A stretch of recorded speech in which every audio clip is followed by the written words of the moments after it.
Please welcome the CEO of Bank First Corporation and Chair for the Greater Oklahoma City Chamber, David Rainbolt.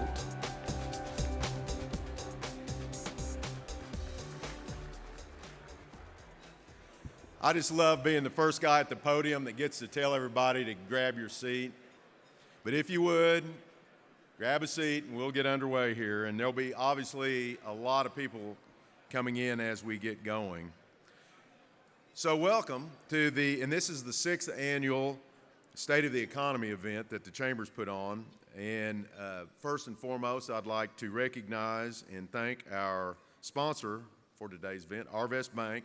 And with us today is Brad Krieger, and Brad is the regional manager for Arvest. Thanks, Brad.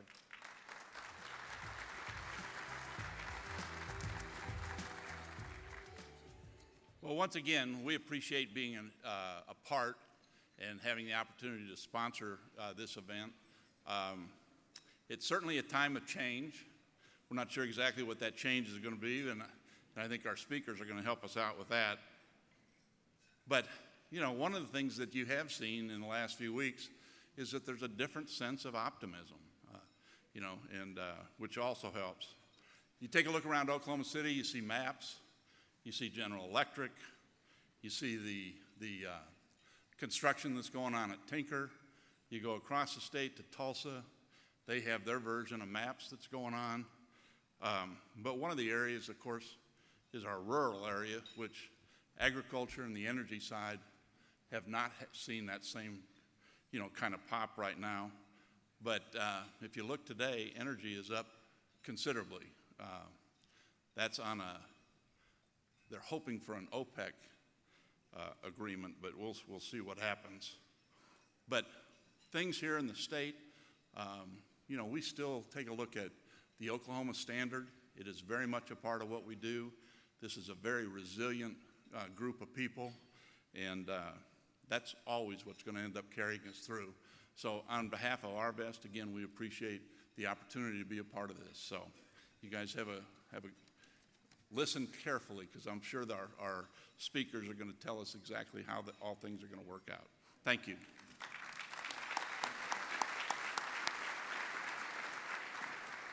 And now I am going to restate what Brad said, except take about 10 times longer to do it.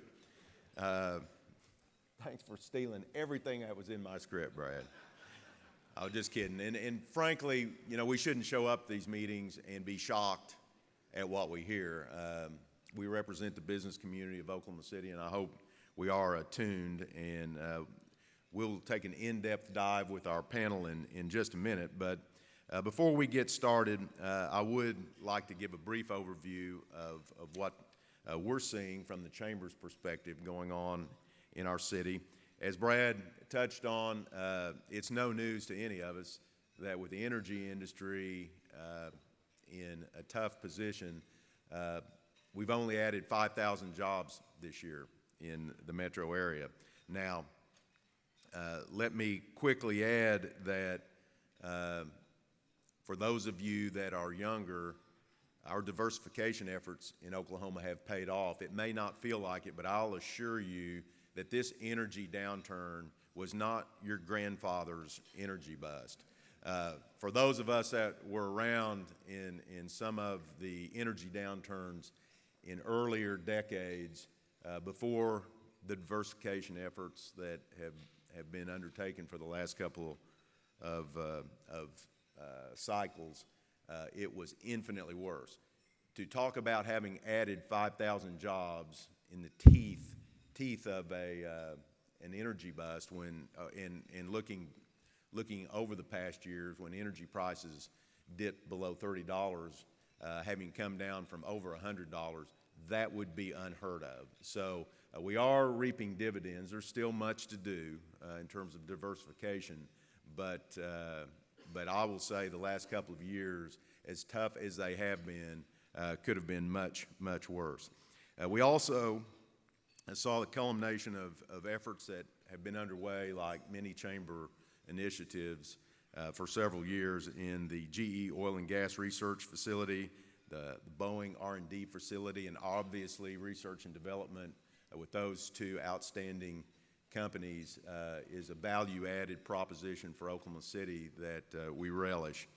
In addition to that, in terms of the breadth and depth and size, absolute magnitude of the project, the Tinker Air Force Base broke ground on their KC-46A maintenance facility, and that all three of those represent years and years of hard work and hundreds of millions of dollars of capital investment that will pay dividends in years, even decades to come.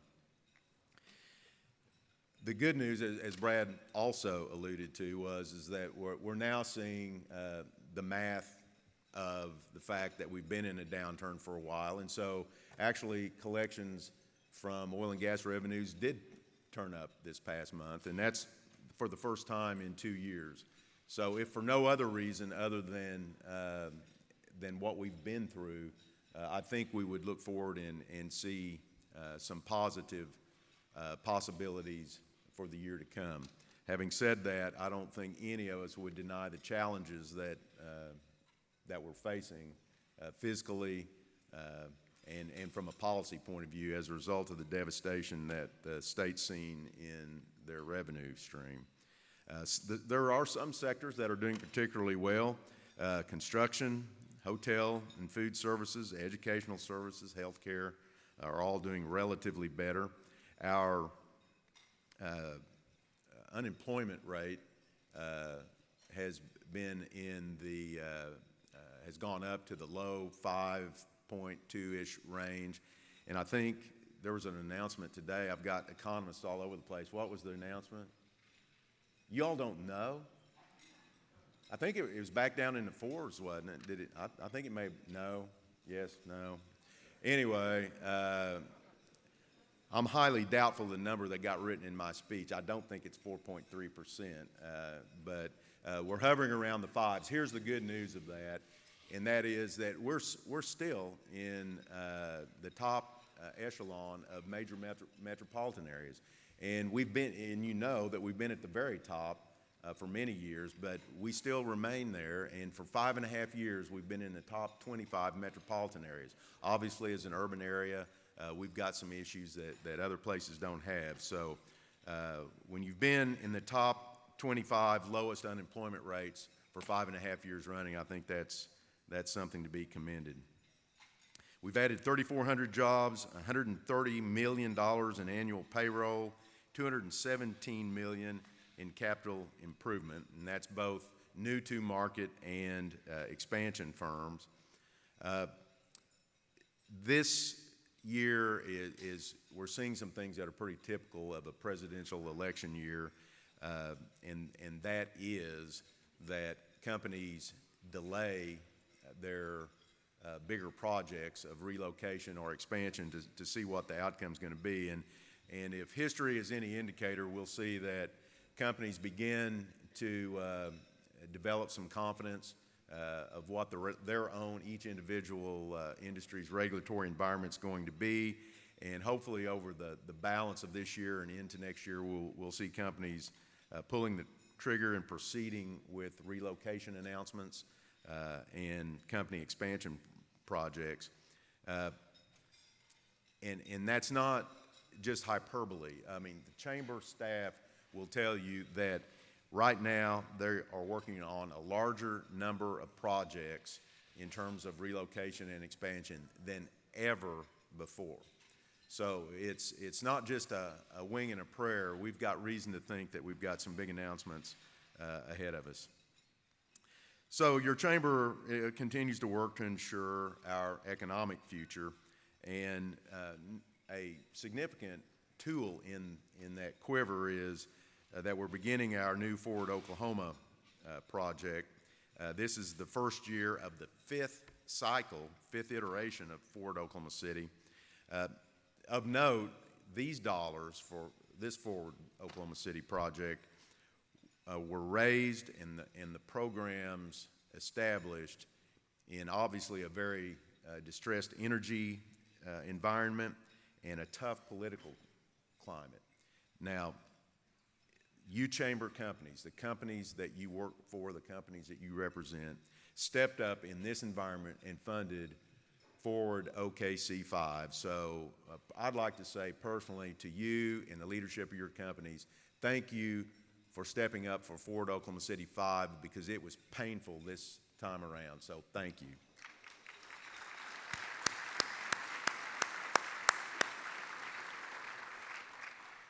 As always, as Brad also alluded to, we're mudders. Let's face it, we're tough stock, and we've always got to adapt to succeed and compete, and we relish competition, and we're going to continue to do that. One of our future efforts is to begin to spend some of the Forward Oklahoma City money in a training initiative and develop strategies that will keep our workers trained and retrained and build a pipeline of labor that is ready to go, spade ready for value-added specialized jobs that are inferred by places like the GE and the Boeing R&D facilities. But no matter what the future holds, we're all going to be in the same boat, and it's not any news to anybody in here that if nothing, Oklahoma City is always unified. We understand that capital is scarce in Oklahoma and in Oklahoma City, and it's a waste of capital for us to infight and argue about our projects. I think we've demonstrated to the rest of the world that we can all get on the same page and set priorities with our scarce capital. And we'll learn exactly where we ought to invest that capital and what some of the opinions are of some of the most learned economists that are available to us. And by the way, I don't think sometimes we appreciate the quality of this panel. I say that. This is one of the biggest successful events ever just initiated by the Chamber, so obviously you do appreciate that. But these guys are outstanding. They're renowned, and they know this area, they know this state, and they know the metrics of what's going on in all of our industries and how they come together to create gross state product and how that relates to the rest of the country. So you're here to hear from them, and I want to hear from them too, so we'll get underway. Rhonda Hooper is going to be our moderator today. Rhonda is the CEO of Jordan Advertising in her day job, but with my term at the Chamber ending next week, I can tell her she's got a new job coming because, did I say this week? Next week. Okay, next week. She's chair-elect, so you got a new job coming, Rhonda, and I look forward to seeing you serve in that capacity. On her panel is Robert Dauffenbach. Bob is the Senior Associate Dean for Economic Development. Is that me? Uh-oh. Director for the Center of Economic Development and Management Research at OU. Please welcome Bob Dauffenbach.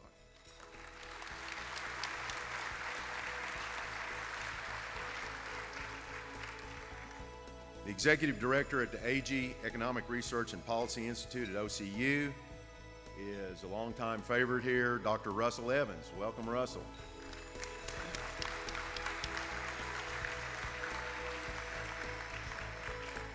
Our next panelist is Dean of the University of Central Oklahoma's College of Business, Dr. Mickey Hepner.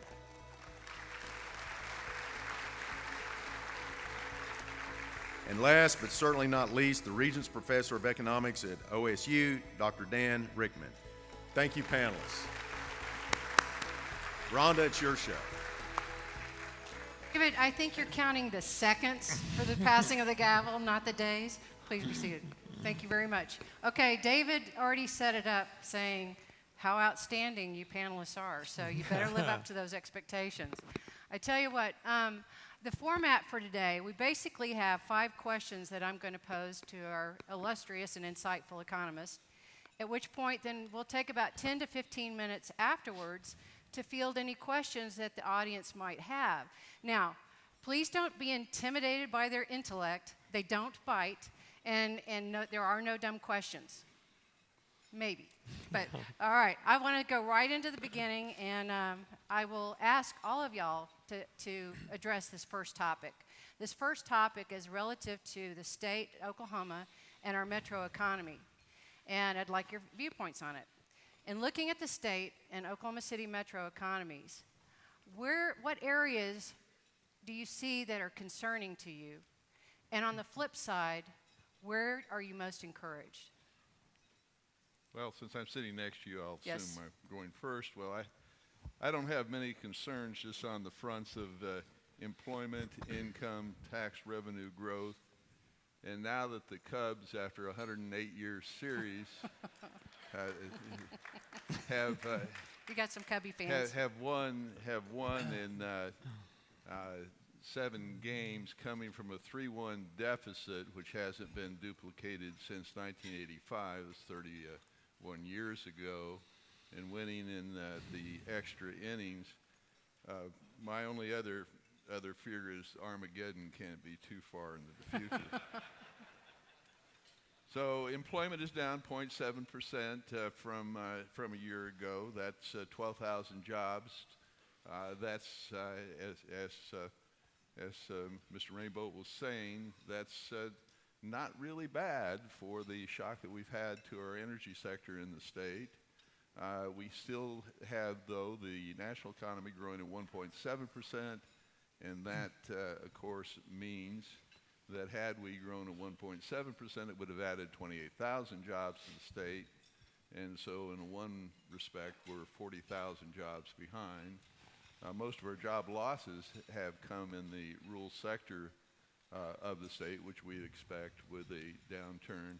Oklahoma City and Tulsa metro areas are actually pretty flat on a year-ago basis, which I think is very encouraging, very surprising given the magnitude of the downturn that we've seen. Personal income growth has been anemic. That, too, we would expect. And certainly we've seen tax receipts are very much depressed. We're now looking at 8% lower year over year in our gross tax collections overall, and that's particularly disappointing in relation to what the bad year that we experienced, of course, last year. What's good? Well, the U.S. economy still looks good, and that's going to help us. And there's a lot of talk that favorite sectors of our state, including aerospace, defense. There's a reason that the Defense Department spends a lot of money in Oklahoma, and that's because they get good value for their money. And certainly agriculture, as is mentioned, is very important to the state. And oil and gas, we will see go through another cycle because investment spending is down now, and that's going to lead to shortages, I suspect, within a couple of years, and we will be back on our positive price cycle. Russell? Thank you. So I have lots of areas to feel encouraged about after David's introduction. I thought he did a fantastic job trying to find optimism at any point possible in the introduction to keep us all feeling good about where we've been this last year. I think the job will be a little easier for you next year, Rhonda. I think hopefully we'll get some improvement. It'll be easier for you to find the optimism. Many of you have heard me talk before, and we've talked about this, and I still feel like the driving forces of organizing economic activity right now in the United States are really geography, creativity, and density. I think all else equal, South and West beats North and East. I think all else equal, more dense beats less dense, and all else equal, creative STEM clusters of jobs beat urban centers that lack that creative STEM cluster of jobs. And so if I think about those as the ingredients that offer prospects for improved economic conditions, I still think Oklahoma City fares fairly well with that mix of ingredients being developed and coming together in a way that I think offers some optimism.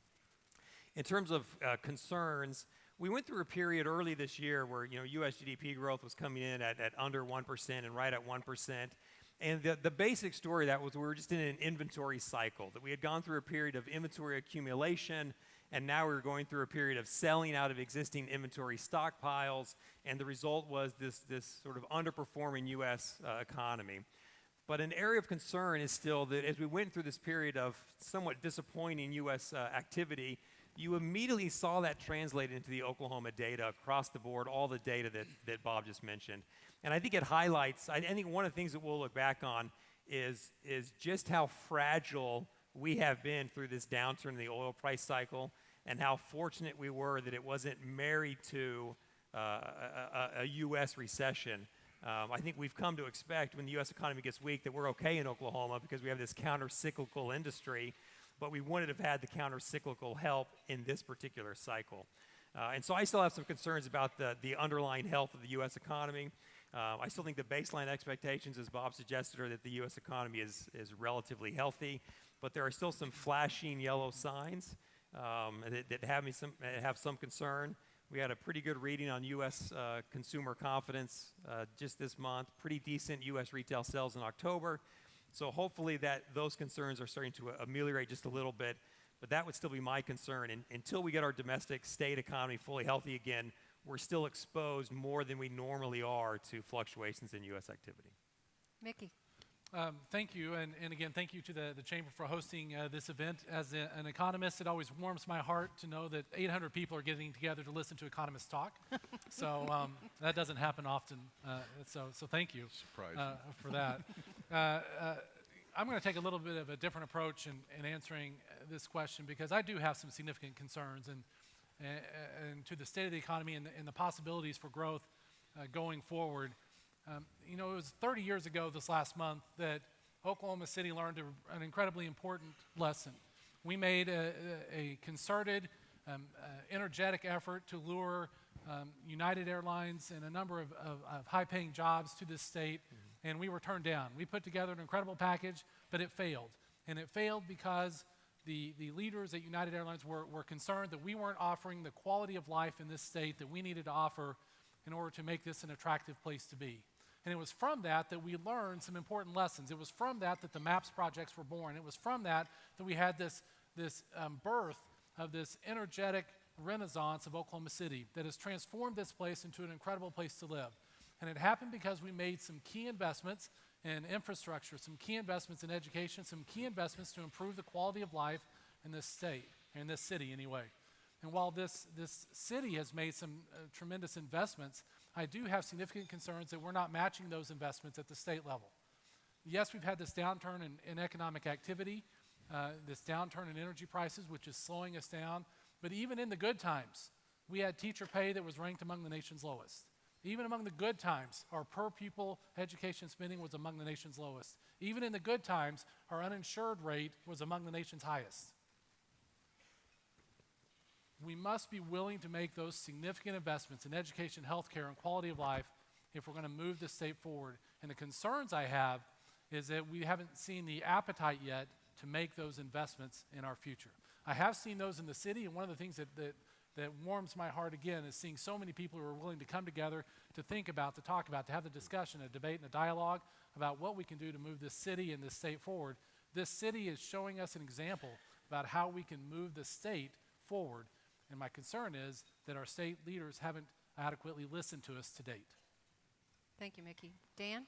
Well, I guess I would echo some of what I've heard. The positive is the engines of growth of the state are going to be Tulsa and Oklahoma City.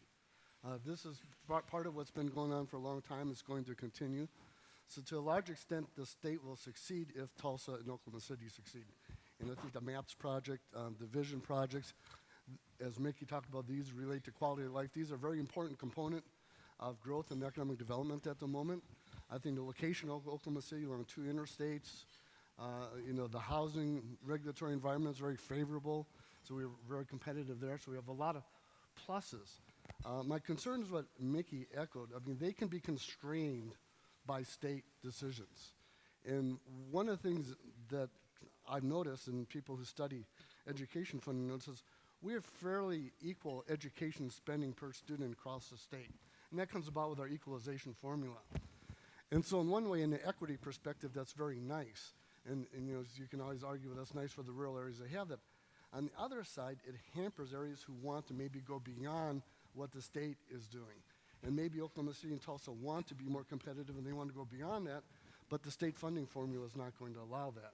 So I would argue that the metro areas are going to be the engines of growth, but they're going to need some more flexibility to actually compete with other cities for the talent and for the quality of life that'll be necessary to grow.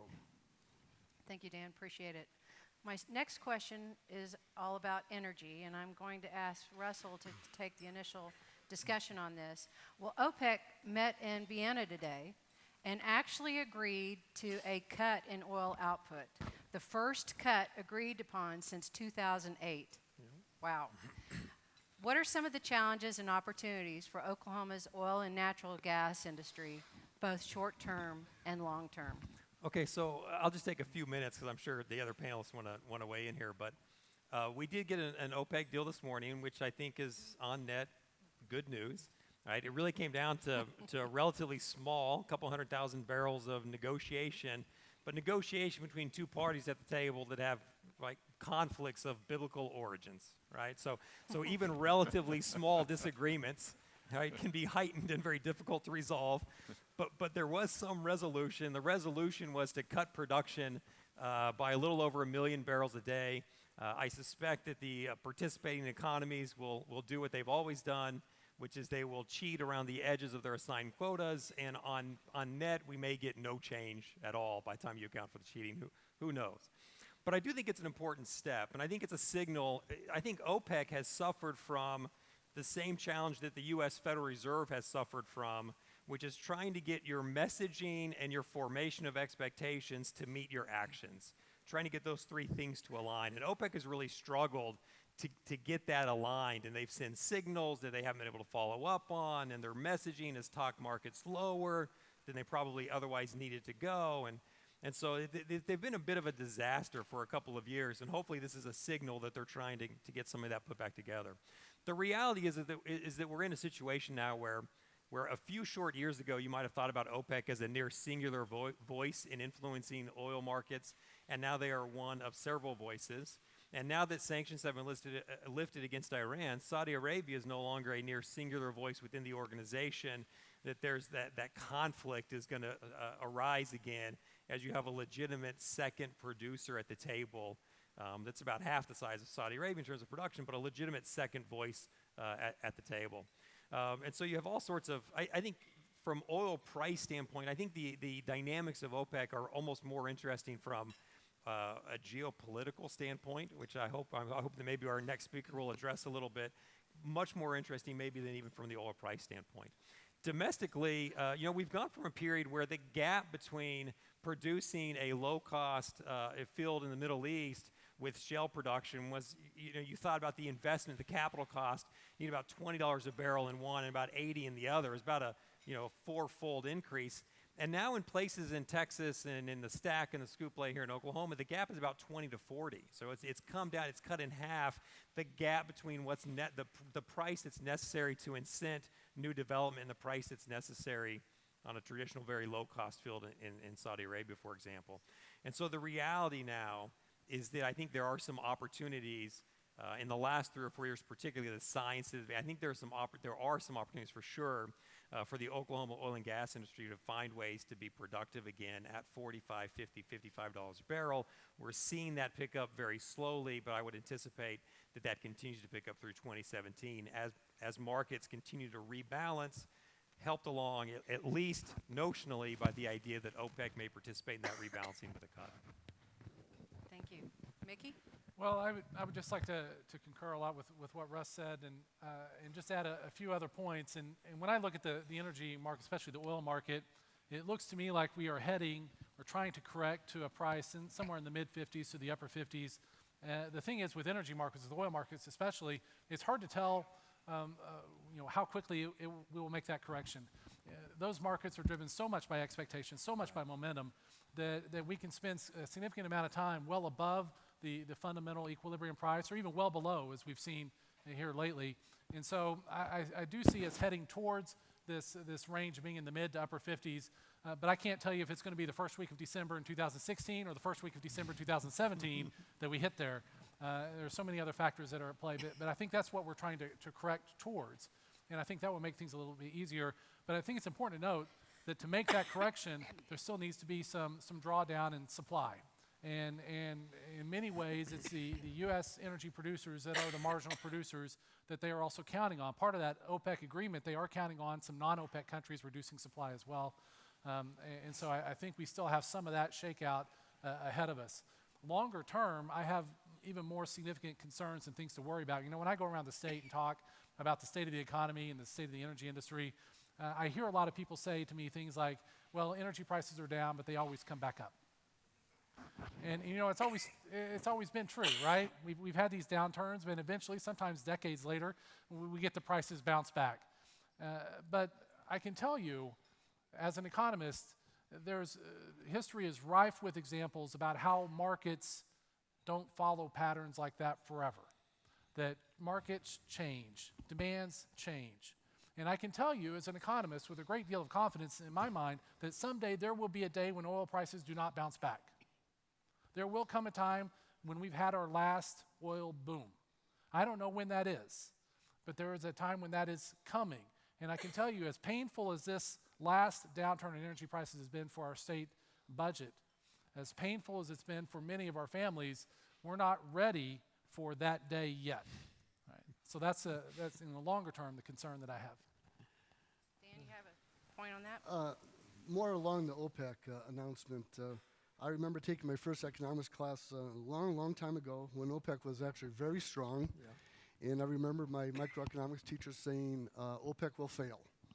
And I sat there as an undergraduate student saying, that's an amazing statement to make. What basis does he have?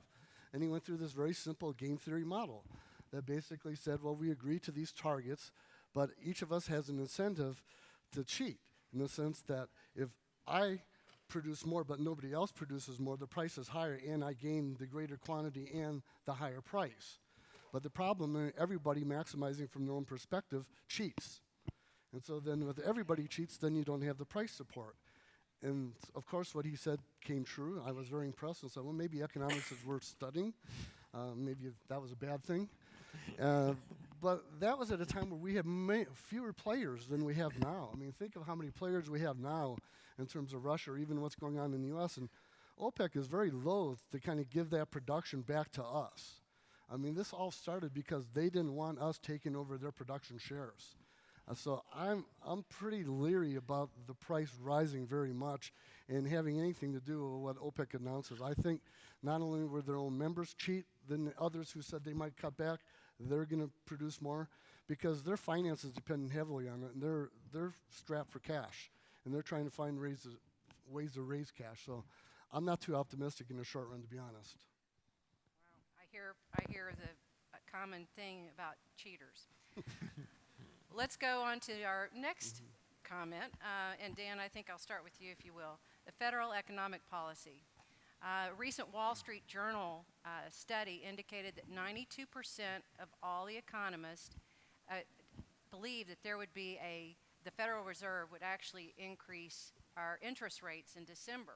Now you combine that with the anticipated tax cut and an increase in infrastructure spending from President-elect, what are the implications for both the national and the local economy? Well, I think the implication is we're probably not going to see the stimulus that people hope for. First of all, if you cut taxes and increase infrastructure spending, that's going to mean a very large increase in the deficit. First off, politically, I'm not sure that's going to happen. I mean, that's a concern we have with our debt. We have at least $19 trillion in debt. I'm not sure how ready Congress is willing to approve that. So that's a concern right there. Secondly, then you have to look at the issue that we've been financing our debt with foreign savings. That is, it's been foreigners providing us the funds to finance the deficit. Well, basic macroeconomics tells us you can only have that when you run trade deficits. So it's a conflicting objective to try to reduce a trade deficit while also increasing the budget deficit. So these things are going to conflict. So really what will happen then is if you don't get the foreign financing and you actually do run a deficit, even if they go along with it, which I'm not convinced politically, what will simply happen is interest rates will really have to rise dramatically in the U.S. And that'll provide a counter loss in investment that'll counter any stimulus you get from the fiscal side. The second aspect to that is we're very close to full employment. We have 4.9% unemployment rate. The Federal Reserve, national forecasters think 4.5, 4.6 is where we're going really as far down as we can go without igniting inflation. So even if we do achieve some stimulus, what that's going to do is going to push us down to the point where we can have inflation, which will cause the Fed maybe to even be more aggressive in raising interest rates. And we already see this in bonds. And as soon as the new president-elect is coming in, given what he is saying he wants to do it, bond interest rates are already rising. So we already see this being anticipated. So I see more of a slower growth scenario. You add on the immigration, if we get more restrictive on immigration, that will make it even slower.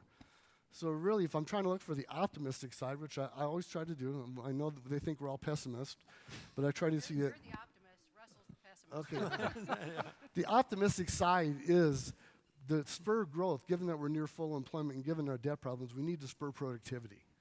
And so what we need are policies that would spur productivity. Now, if that means tax reform by getting rid of inefficient loopholes, lowering the overall rate and getting a broader base, doing some corporate tax reforms that would get more investment, these are things that could lead firms to invest more in new technologies that could boost our productivity. So that would be more the optimistic side that I see.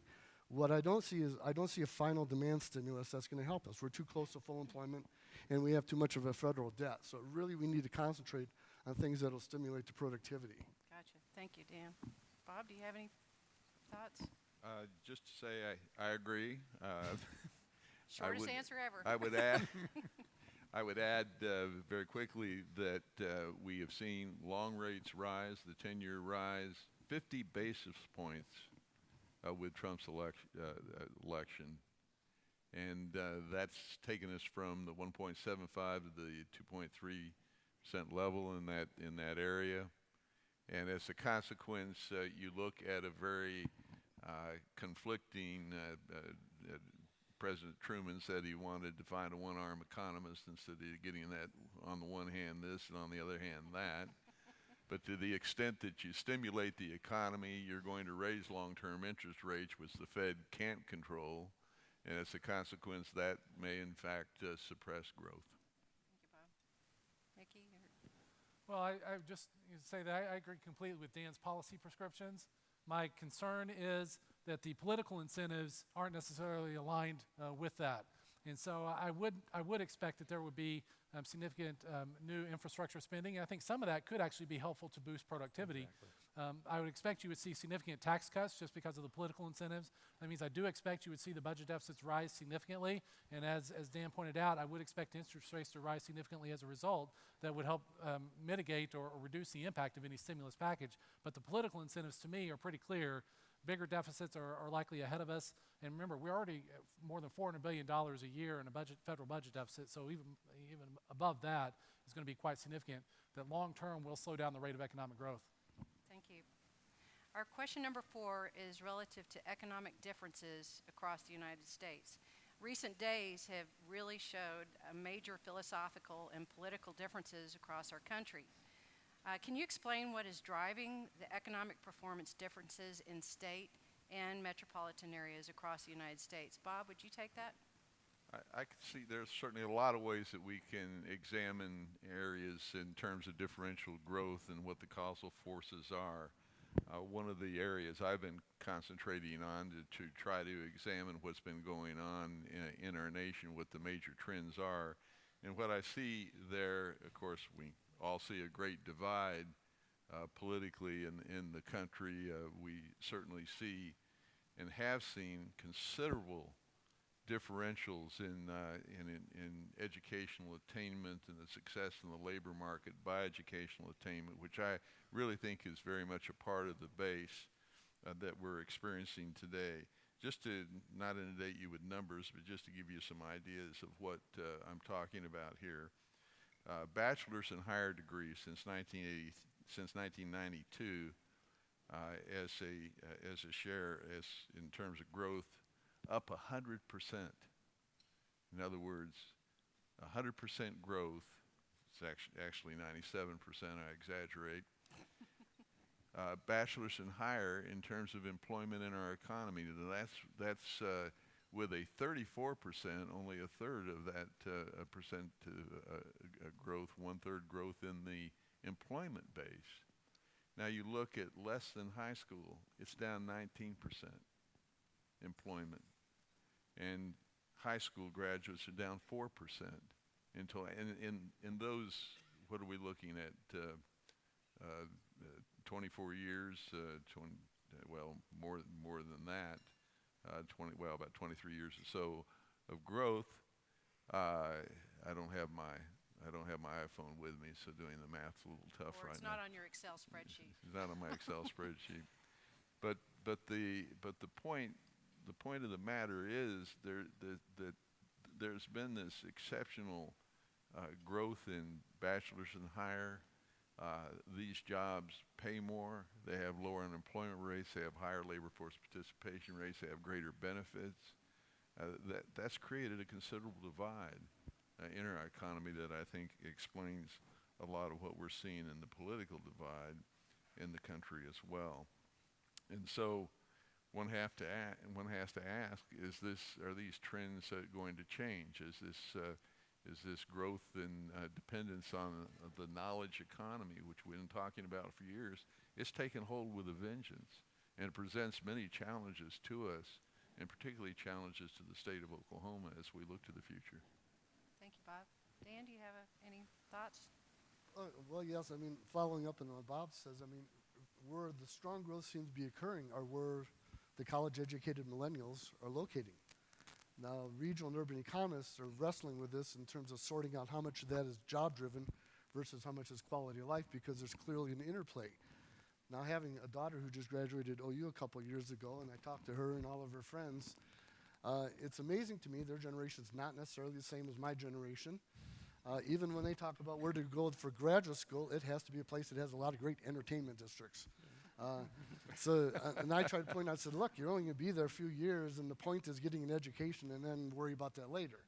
So it seems to be a bit higher on their list than it was on my list. I was a little worried about just getting a job. So you see this, if you look at the top 50 largest metro areas and what are the top 20 fastest growing areas, you know, Seattle, Portland, Denver, Research Triangle, these areas all pop up in this list. And they're all areas considered very attractive for college-educated millennials. So this is something that my optimism for Oklahoma is that Tulsa and Oklahoma City can address this. I think they're a bit behind the curve in what some of these other cities have to offer. But my understanding is that, you know, talking to people from the chambers in Oklahoma City and Tulsa, they're very aware of this and they're working very hard on this. So I think that's an optimism, but I think we're a bit behind the curve, and I think we have a little bit to catch up to making ourselves attractive that way. Okay, thank you, Dan. My last question before I turn it over to the audience for any questions is a hot button, and that is education. Mickey, I'd like you to start off with this one, but voters failed to pass the recent state question 779, which would have allocated a penny sales tax to fund education. There's a lot of frustration out there about the state's overall lack of funding for education. What is the solution? Well, I think it's pretty clear when you look at the data and compare us to other states. I think it's pretty clear when you think through what it is that we're seeing in many of our school districts, how we have some school districts in Oklahoma that don't even have sufficient funding to operate 5 days a week. They're going to a 4-day schedule. We have teacher salaries that are among the nation's lowest. I think it's pretty clear the solution has to involve more funding for education. The question is, how do you get there? The proposal that came forward was a flawed proposal, one that would raise the sales tax rate, and I actually proposed a couple of different options that would have been better. One, instead of raising the sales tax rate, it would have been better to have broadened the sales tax base. Oklahoma's sales tax rate is already among the nation's highest. It would have been pushed up to the highest when you consider state and local sales taxes if that had passed. But broadening the sales tax base is a much different story. You know, when I go buy a book at a local Barnes & Noble, I pay a sales tax for that. If I buy the exact same book to read on my iPad, it's tax-free because it's not a tangible good or service. It's an electronic service. Now, I can assure you that the book that I read on my iPad has all the words that the one I get in the store has, but I don't have to pay a tax on it. And so simple things like that to be able to expand the sales tax base to include purchases of electronic materials, apps, and other things would help solve that problem, provide additional funding that we could use and devote to education. Furthermore, we have a low income tax in this state, and so an alternative would have been to have an income tax surtax that would have been added, or we have one of the lowest property taxes in the nation, using an increase in property taxes to help increase state funding for schools. There were other options that were available, but all of them point to the same fact that we cannot continue to persist at the path we're on with the funding levels we have and expect to have a high quality economy. Something I said several years ago and took some criticism for, but it's still true today, that a state that is populated with uneducated, unhealthy individuals who have to travel down dirt roads populated by criminals is not going to be a place that's conducive to high rates of economic growth. We have to be willing to make those investments to make this state better, make those investments to improve the quality of life, and by doing so, that's how we move the state forward. There has to be more funding for education. Thank you, Mickey. Bob? Right. You have to wonder whether there is a solution to this issue, but I tell you, Oklahoma, you better find it. It's just absolutely crucial that we fund education. We're so very much behind other states that and regions that we hope to be competitive with in terms of our college-educated population.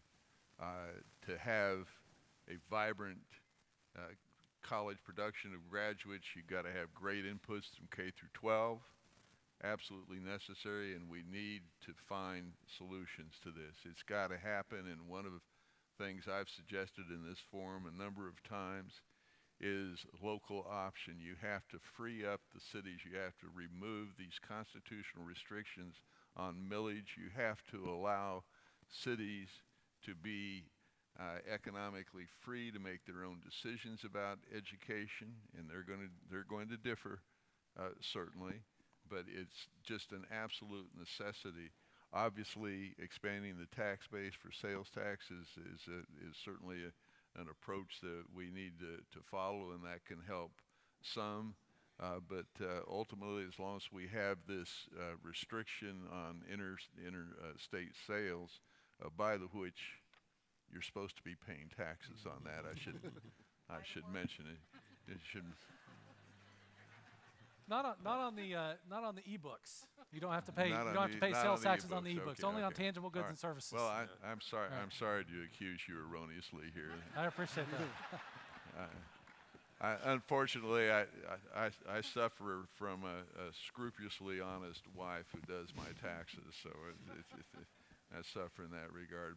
But there's leadership in this room distinctly to affect change on this issue. And it's got to happen, or we're just going to continually be vying for the bottom with Mississippi and Arkansas in these dimensions. And so let's get together. Let's find out a way to improve this desperate situation. Dan, you realigned your microphone. Are you ready? Okay. I'll try again. Yes, I echo what Bob said. I mean, if you look at Texas teacher salaries, I was surprised that they didn't look that much better than us. But what is different is what Dallas-Fort Worth does compared to Oklahoma. And so if I talk about my daughter and all her friends who got education degrees from OU, they did not stay in Oklahoma. They went down to Dallas-Fort Worth, and they were making $50,000 a year starting. And so they're always getting taken to court because they're supposed to be more equal, but they've been getting away with it. And this is where we're not losing our teachers to the rural areas of Texas. We're losing them to the urban areas that are being allowed to pay higher wages. I have my counterpart in the University of Colorado. I asked him the same question. They have the Taxpayer Bill of Rights, which limits state funding for education. And I said, well, how do you get all these college-educated people there? Is it they all just like going skiing, or what is this? And he said, oh, no. He said, the first thing they asked when they moved to Colorado, they said, what school district should I live in? And whatever it costs, they go live in that school district.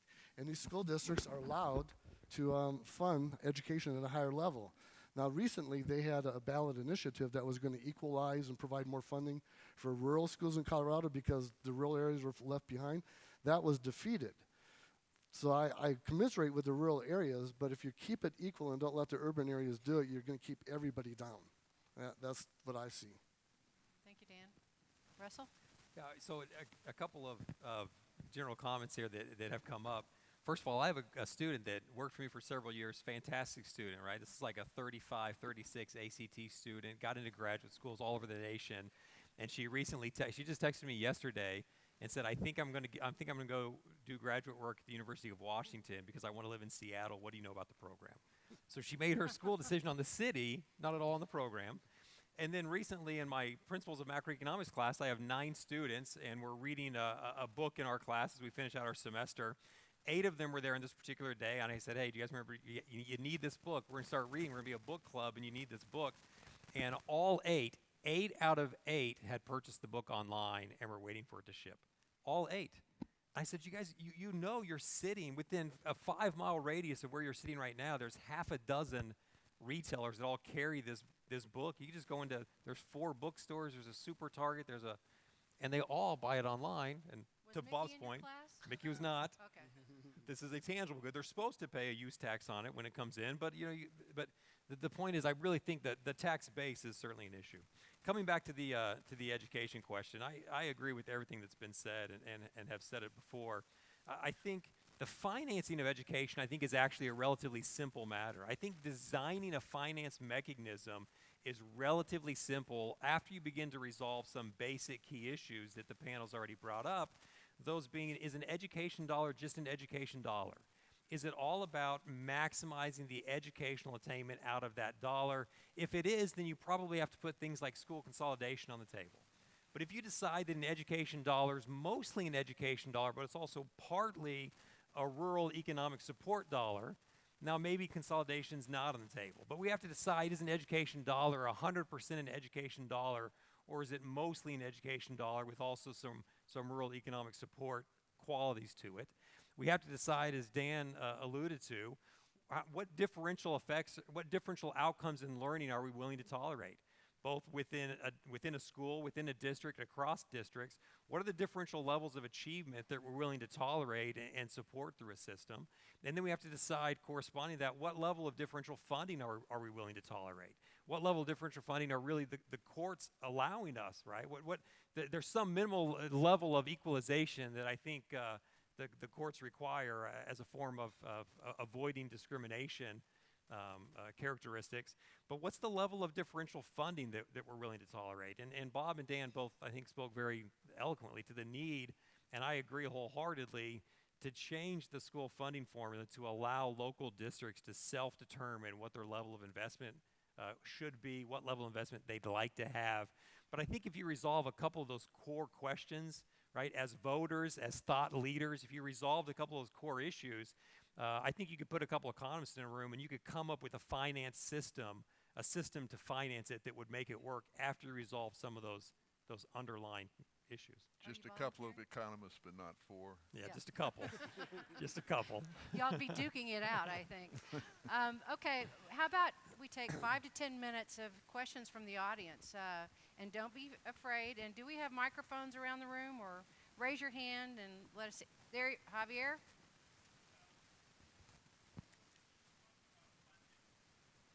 Repeat the question.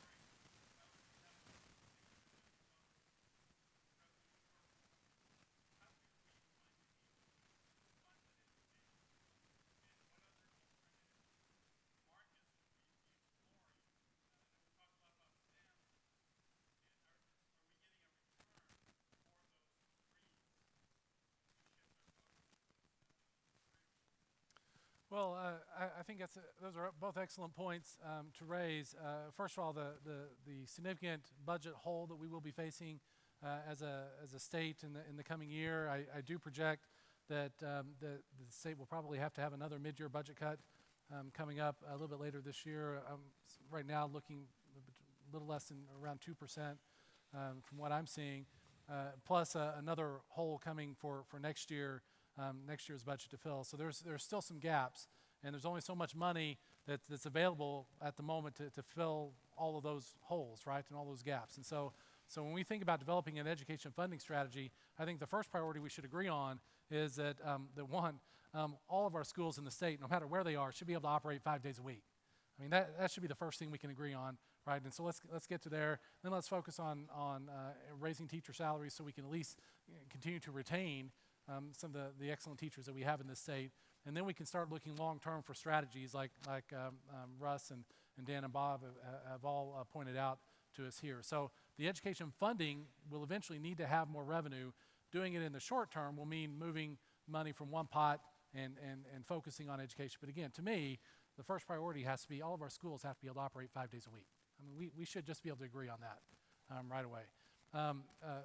As far as the return that we get from from the education that we receive, I think it's pretty clear from the data that that states that are investing more in higher education, states that are investing more in retaining those highly educated workers are the ones that are going to end up growing faster, creating that environment, creating that place where those people can, first of all, get those degrees, but secondly, want to stay and work. I think this city's done a fabulous job in making Oklahoma City a place where some of our graduates, many of our graduates want to stay. They want to live, they want to work, and they want to play right here in this city. And I think that's fabulous and that's wonderful.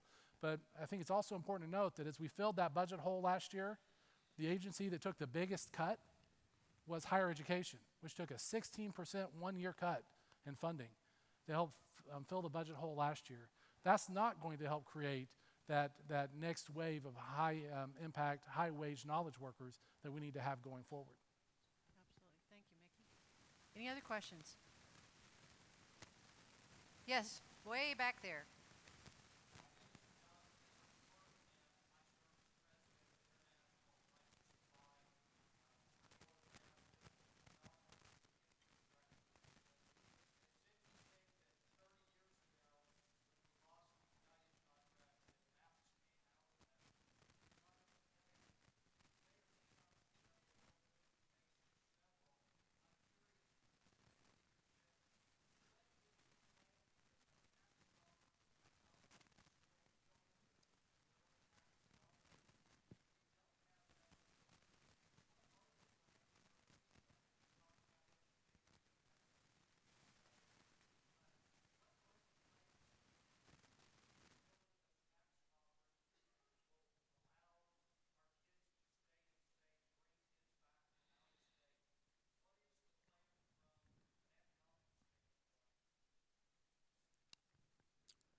Well, Go ahead.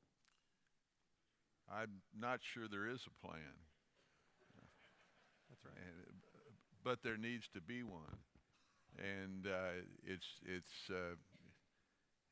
at least 6 months, if not years ago, that we should have been on a path to finding one. And paying taxes is something nobody likes to do, but we're talking here about the future of our grandchildren now, and how they fare in the job market and how their lives progress. And so we better find a way. And I don't know exactly what all the parameters of that way are, what we can compromise and come to solutions on, but it certainly is a need that we desperately have. Yeah, I don't think there is a plan either, but I'm much less concerned. I'm somewhat, that almost makes me feel better that there's not an explicit plan, right? I think a lot of what we've seen in regional economic development, and Dan's obviously the expert on this panel in this field, is that a lot of it is about creating an amenity structure and a quality of life structure and then letting your economic development happen organically. And that the old heavy-handed economic development strategies of saying that our plan is that we want to be the industry leaders in industry X, and then coordinating towards that makes sense from a business plan, but from an economic development plan, turns out does not work quite as well as putting the ingredients together and letting the creativity, the entrepreneurship, the innovation generate the economic activity organically. When you look at cities like Houston, Houston's growing at a pace that they'll quickly surpass Chicago as the third largest city in the United States. And it's accelerated a little bit by the oil and gas industry, but it's really a function of geography and density, their location, a rapidly developing creativity cluster. I mean, there are other factors that are outside of oil and gas explaining a lot of Houston's success. I think Oklahoma City is set up to experience a lot of that same success. And so I've been saying for years that I think we need about 30 or 40 more years of a sustained oil boom, right? And that would may be long enough. One more generation may be long enough for us to see the diversification of the economy occur that we can't yet see today, and we probably don't want to try to identify today and heavy-handed make happen.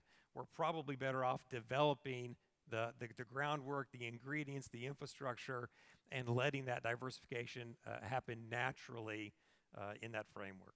So there's no plan, but I'm a little less concerned than Bob is about the absence of a plan. Fred, I believe you have a question? First a statement and then a question. The statement is, our own Senator David Holt will author a bill for education paid for by broadening the sales tax, not raising it. So I appreciate all of you economists supporting that plan, and glad to hear that that you'll support David in that endeavor. Secondly, question: if we have a great Secretary of Energy go to Washington, what are the two things that you would tell that Secretary of Energy to increase the oil base of the United States? Could we sell our oil internationally? Could we do more with the Keystone Pipeline?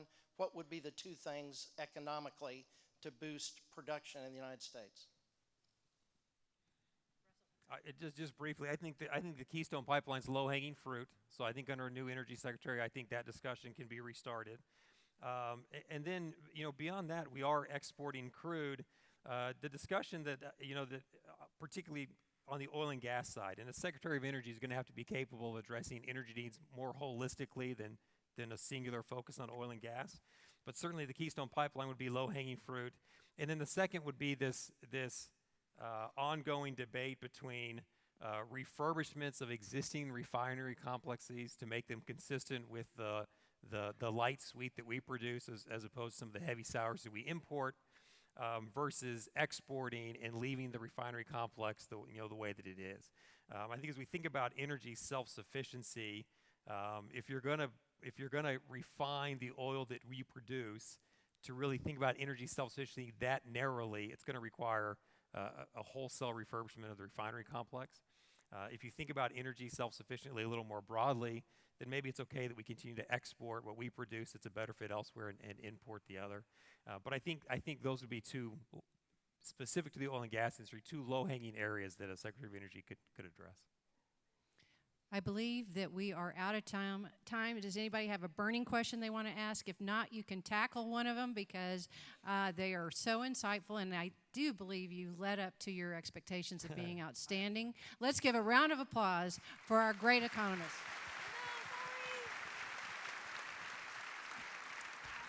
Thank you. Fantastic. Okay, why don't you please enjoy your main course, and our keynote speaker will be excellent, and you'll have a good time in hearing him. Enjoy.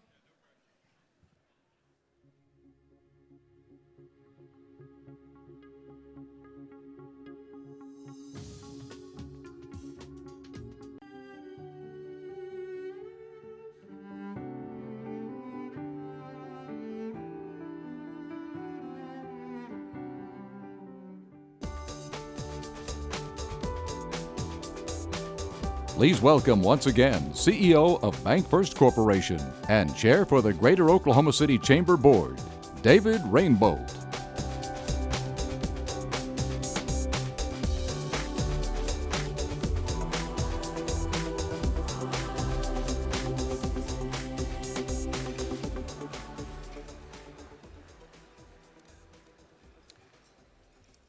We've got several elected officials with us in the room, and to thank them for their service, I would ask that they stand and let us recognize you as a group. Would all elected officials please stand and be recognized?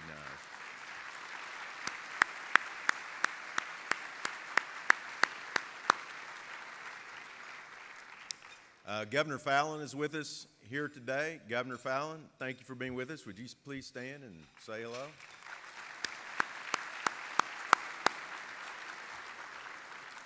I would point out to the room, or remind the room, that last year in her State of the State address, Governor Fallon asked for a teacher raise. That didn't happen. And she just told me over lunch that it will be at the very top of her list in her State of the State again. So we all need to get behind that. We heard our economists talk about things like home rule and expanding the sales tax service base.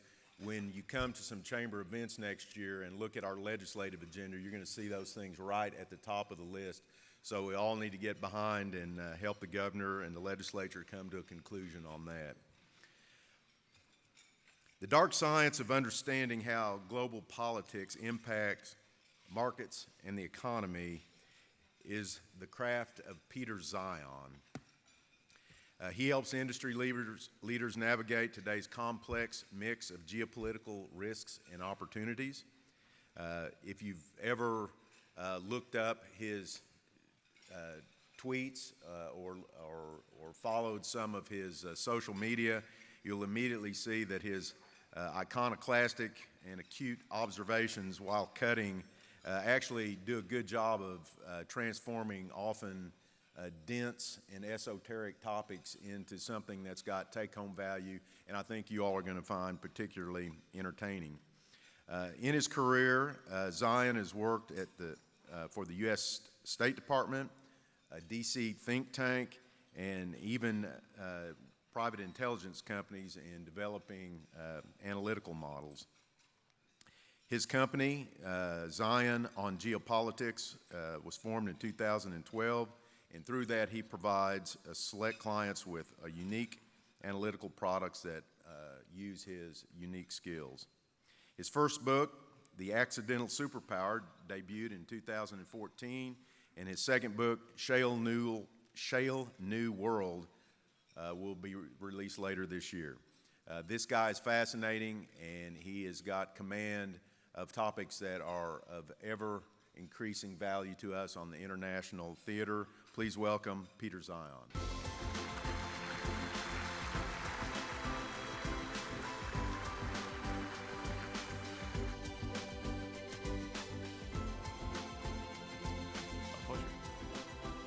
Hello, everyone. Back in January, I was in Phoenix for an ag conference. They wanted to find out about soy, wheat, and corn futures in the 2020s and where to trade, where to invest.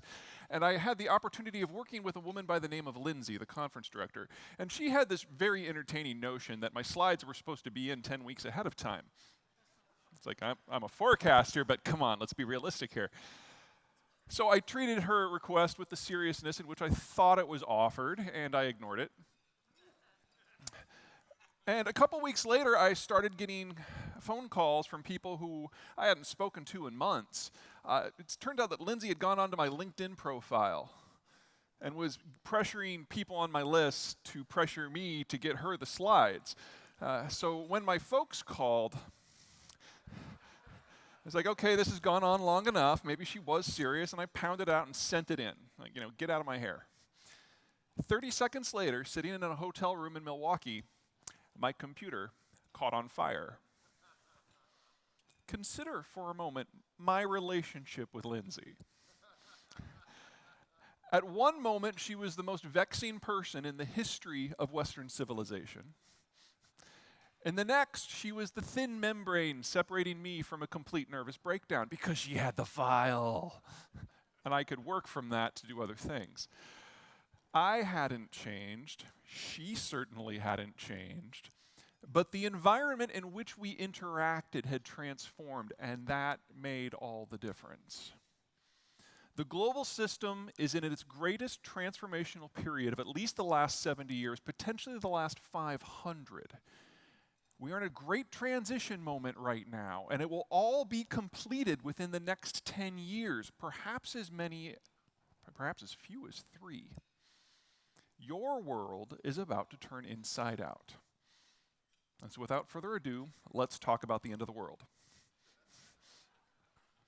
The tan area on this map is why the United States is the global superpower and will remain the global superpower long after your grandchildren are gone. It's the greater Midwest system. It's the single largest chunk of arable land in the world, largest food-producing zone in the world. And as important as that is, it's actually a secondary factor. It's the blue lines on this map, the greater Mississippi system. 13,000 miles of interconnected waterway. Why does that matter? Well, those of you who are in ag or construction or manufacturing or energy know moving things from A to B is a bit of a bitch. But if you float it, it's 1/12 the cost. And those waterways in that system are more internal navigable waterways than the rest of the planet put together. In addition, deserts and mountains to the south, forests and lakes to the north, ocean moats on either side. The United States is not only the richest chunk of territory on the planet, it is the most physically securable. We are condemned to being an agricultural, industrial, financial superpower. We cannot mess this up. And we have tried oh so hard. This is what international trade used to look like. You did not trade with your neighbors if you could help it, because you never knew when some moron on the other side of the planet would throw a war, and even if you were not the target, you would lose access to whatever the resource, supply chain step, end market was that you thought was so important. So if you saw something you needed, you didn't trade for it. You expanded into empire. You went out, you confiscated it, you militarized it, you colonized it, you folded it into your own imperial system, and your navy protected what were then internal imperial supply chains. These systems competed for resources, for populations, for trade access. Those competitions turned into wars. Those wars culminated into World War II. And at the end of that war, the whole system came crashing down. Every country but one saw their entire system break. The one exception was the United States, and so it was left to the United States in the late 1940s to come up with a replacement. So the United States drew all of its allies together at a place called Bretton Woods, where we held a conference. And what do you do at a conference? You bait people in with a beautiful location and promise of wonderful golf, and then you lock them into a room with no windows until they agree. We've all been there. At Bretton Woods, the United States explained that the rules of global commerce were going to be different now. Instead of everybody having their own prickly militarized system, everything was going to be pooled into a global whole. Everyone could access the resources, and everyone's markets would be open. And the US Navy, the only Navy to survive the war, would patrol the global oceans for everyone, protecting all trade from every point of origin to every point of egress, even if it never touched our system. We would also open up our market, the only one to survive the war, so that everyone else could export their way back to affluence via American wealth. There was a catch. You had to pick sides. This is NATO. This is the Japanese, the Korean, and the Taiwanese alliances. This is the Sino-Soviet split. Because Bretton Woods was expandable beyond the people who were originally at the table, the 44 countries, to eventually every major economic power on the planet. This is containment. We bribed everyone to be on our side during the Cold War, and it worked really well. Because over the course of the Cold War, we ushered in the greatest period of peace and prosperity in human history. Global GDP expanded by a factor of 10. The global population tripled. But you gotta remember a few things. First of all, the Cold War ended 30 years ago now. And in 1989, when the wall came down, then President Bush, Sr., put together a team, Dick Cheney, Brent Scowcroft, Colin Powell. Go out and figure out what Bretton Woods II is. How do we take this alliance, the greatest alliance in human history, how do we play it forward for another half century of American preeminence? And the American people were so impressed that we voted him out of office before that committee could finish their work. And in the next 7 elections, we picked the domestic candidate. The economic aspects of Bretton Woods, free trade, access to the American market, the United States does the heavy lifting in security policy around the world, that has stayed. But the quid pro quo that made it worth the Americans' while back in 1944 and during the Cold War, the idea that yes, you get all this access, but in exchange the US writes your security policy, that lapsed. Lo and behold, we've had a populist revolution as people have decided that our economic and foreign security policy is perhaps a bit out of date. And when you think of the countries around the world that have risen since 1989, you have to think of it in this context. What is China without global market access? What is Brazil without international capital markets? What is Russia without an international energy system? They aren't the countries that we know today. Their systems are utterly dependent upon American strategic engagement. Second, as a percentage of GDP, the United States is the least involved economy in the world. Bretton Woods for us was not an economic plan. It was a strategic play. We never integrated because we have a continental economy to start with. And so the United States can back away from the world. But when the US does that, the effect everywhere else will be catastrophic.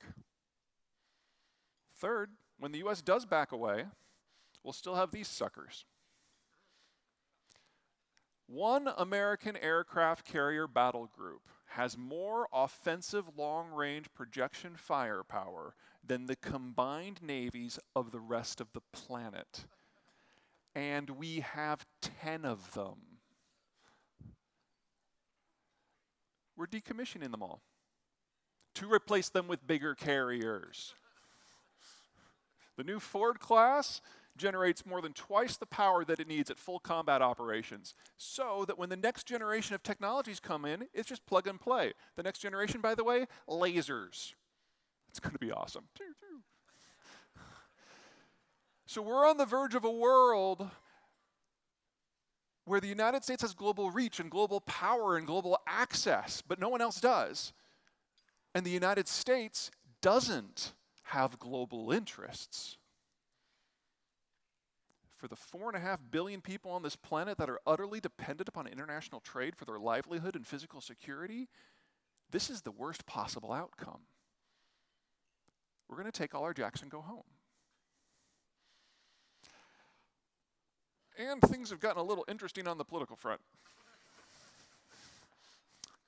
Now, on the right,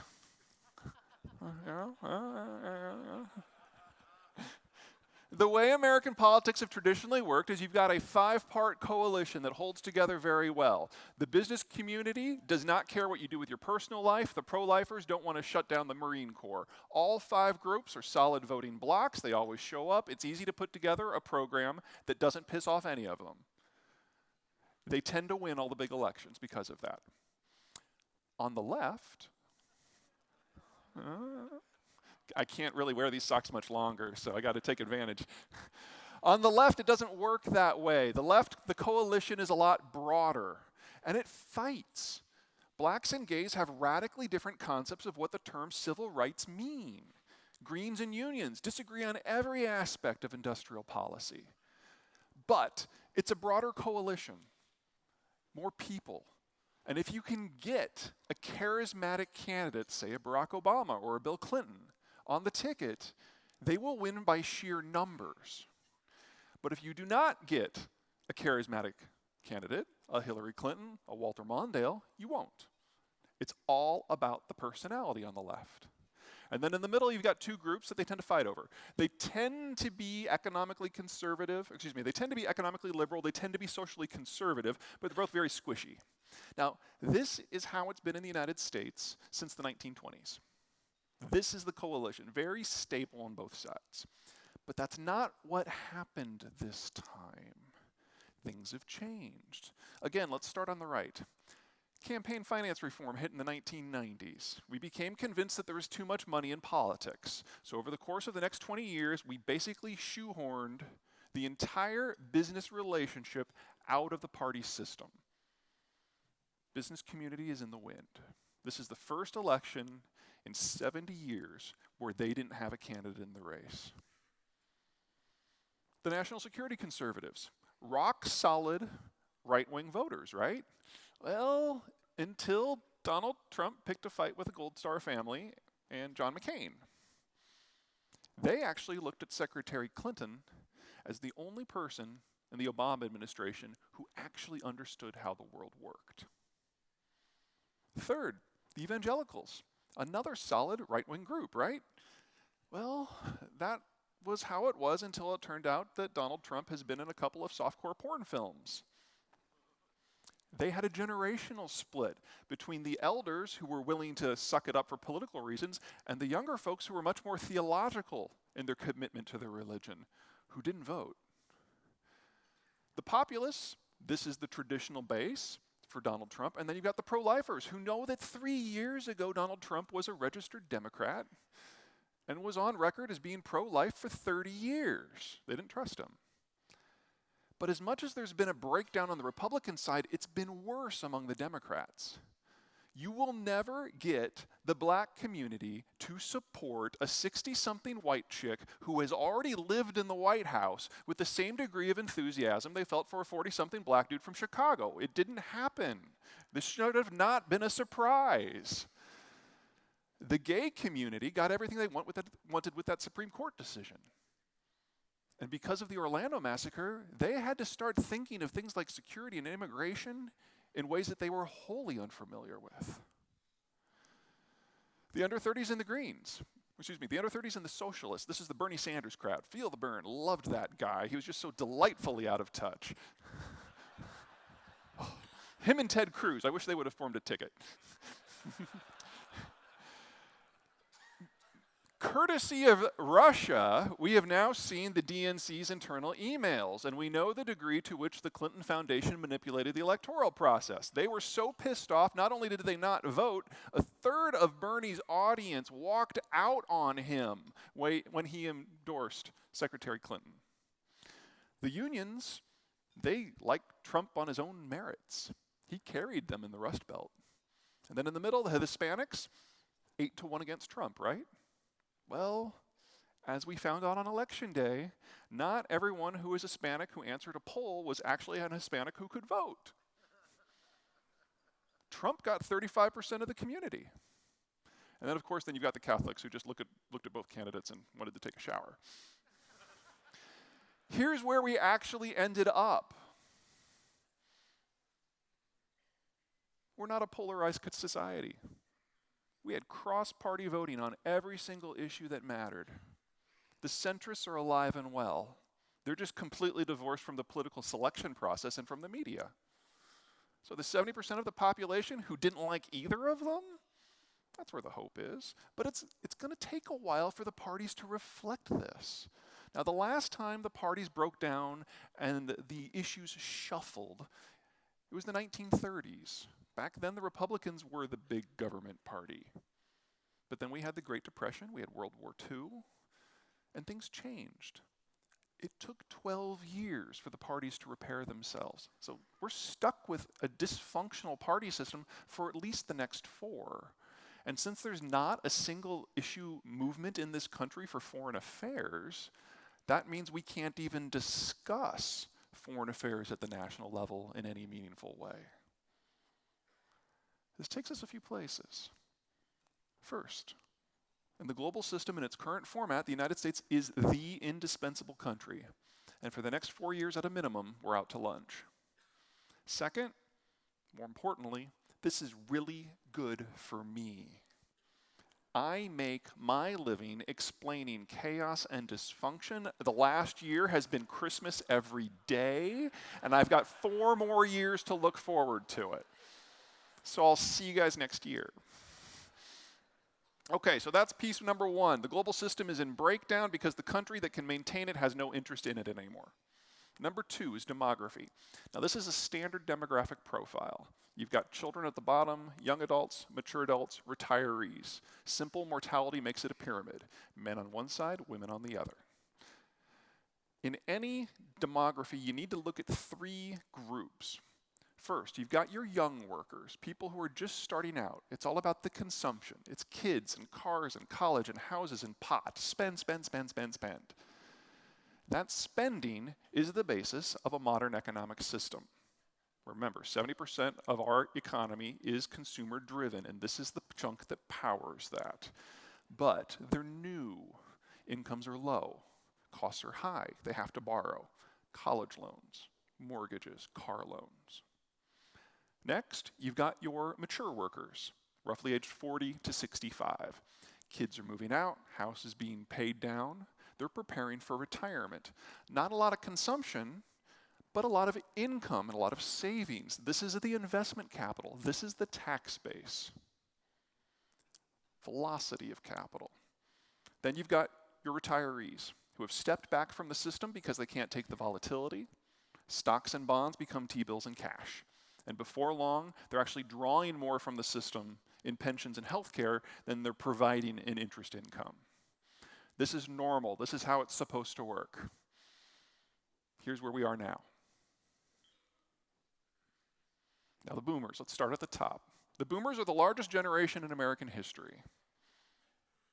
As such, they have supersaturated the global system with extra capital. That money has squeezed into all kinds of things that perhaps weren't the best idea. Subprime, Enron, BRIC, disco. None of these things should have ever happened. But when the money is cheap, why not? That money is squeezed out into the international system and put the entire global network on high octane in the dying days of free trade. And so you've got Rwandan government bonds that are now earning about the same rate as Oklahoma City debt. That should not happen. But for now it is. The majority of American boomers will have retired by 2022. All that money will come home and become far less exciting in its investment portfolio, and the cost of capital globally will at least triple in 6 years. Ugh. Next generation down, Gen X. With Gen X, it's a problem of balance. Too many boomers, too many millennials, not enough Xers. So right now, with all that boomer money, my generation has been able to borrow at rates that are just almost criminal. I have refinanced my house 5 times in the last 6 years. My rate is now 2.2%. It's bloody wonderful. But in a few years, all the boomers will have retired. 75 million of them. And it will be up to Gen X, 11 of us, not 11 million, just 11, to finance their entire retirement. We can look at our marginal tax rate increasing by at least half. And then down below, you've got the millennials, Gen Y, the second largest generation in American history, the boomers' kids. Those narcissistic, neurotic, omnipresent millennials. It's okay, we can make fun of them. It's not 4 o'clock yet, none of them are up yet.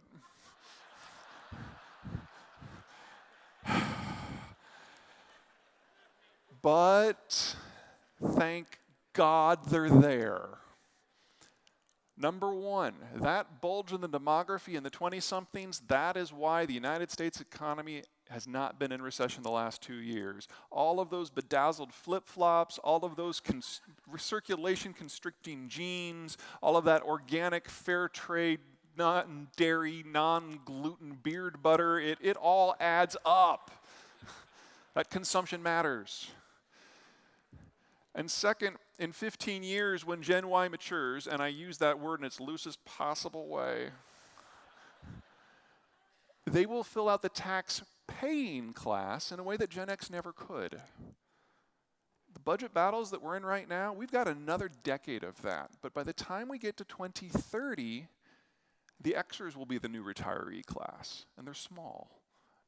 And the millennials will be the new tax-paying class, and they're large. We flip completely again, but this time for the better. So there is a light at the end of the tunnel. It is not a train. Unless you're anywhere else in the world. Because while the millennials are omnipresent, obnoxiously omnipresent here, they don't exist anywhere else. In the rest of the developed world, there was a baby bust that started between 1964 and 1975, everywhere except New Zealand and the United States. So we're in a world today where courtesy of the boomers we're the dominant financial power, and courtesy of the millennials we're the dominant consumption power. But in the world 15 years from now, we're going to be the only financial power and only consumption power. Just at the same time that the United States loses interest in the wider world. We become the only market. A few countries that matter. Russian Federation, post-Cold War, the healthcare system collapsed, they entered into an economic depression, birth rate dropped by 60% and held there for over a decade. By 2020, everyone who is of draftable age will have been born during the baby bust. you're looking at the Red Army in 2020 being less than half the size of what it was last year.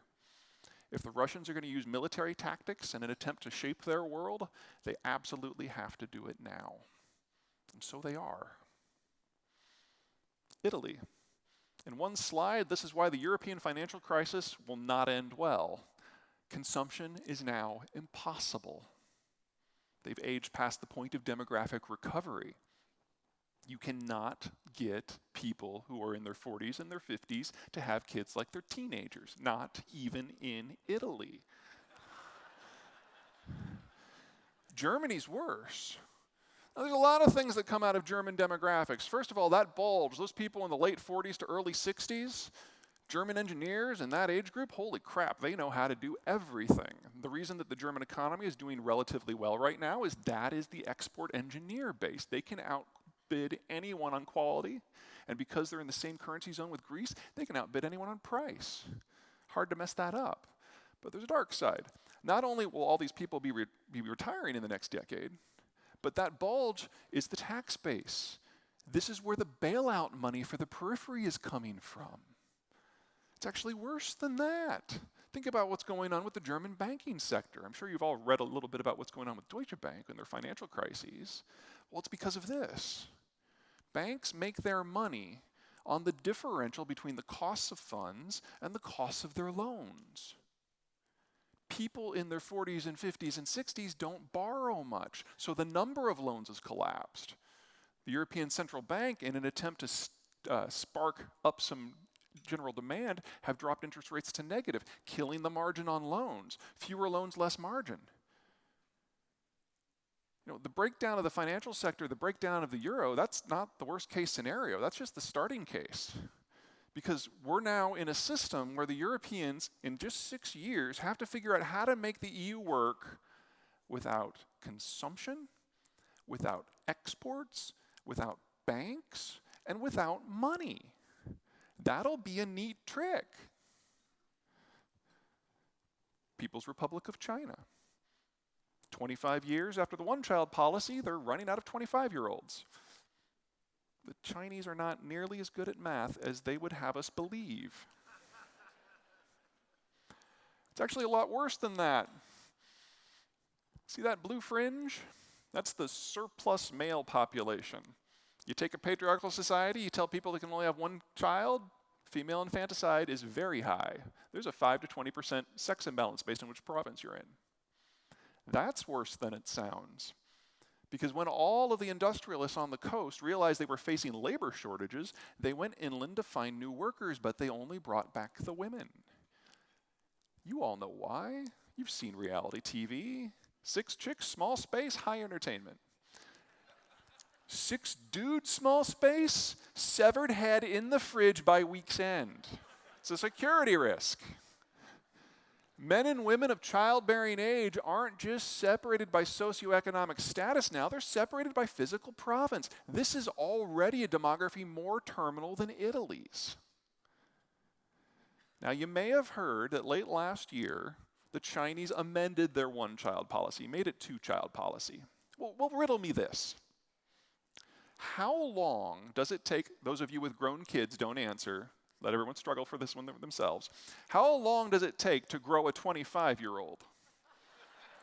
47 years. Yeah. They don't have that kind of time.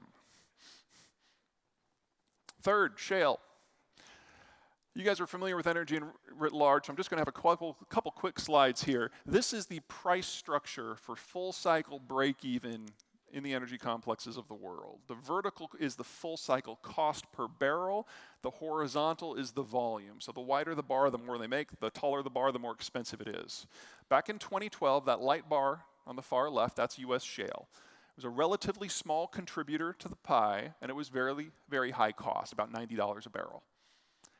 Since then, multilateral drilling, water tanks, microseismic, in-drilling, refracking. Here's where we are now. This is good or bad based on who you are. If you're in a conventional field with high costs, I'm sorry. Unless you can get your cost structure down, you're done. The entire stripper industry is going to go away. If you're in shale, this is midway through the second shale revolution. Integrating what they're doing with big data, with the new drilling techniques, you are probably looking at the full cycle break-even cost of the big four shale plays in the United States being below $25 within 30 months. We are already cost competitive with every basin on the planet that's not in the Persian Gulf. And we will reach that in less than 3 years. Game changers. And it's reflected in the numbers. The blue is US liquids production. The red and green are imports from Canada and Mexico. Next best thing to domestic output. The double hash, that's 2007. That's the year that shale became commercially viable. And this is consumption. Well, that's interesting. What happened in 2007? Well, 3 things. 1, we had a recession, hurt like hell. Industrial output dropped, energy consumption dropped with it. But that ended almost 8 years ago. Demand hasn't recovered. 2nd, demand destruction. When you're convinced that crude costs, energy costs in general, are going to be higher for longer, you change the way you operate. And I'm not talking here about carpooling. I'm talking here about technological development and adaptation. You buy a Prius, you put up solar panels, and even if you sell that Prius a year later or sell your house, it's part of the stock. And that Prius is going to be on the road for 20 years because it's a freaking Toyota.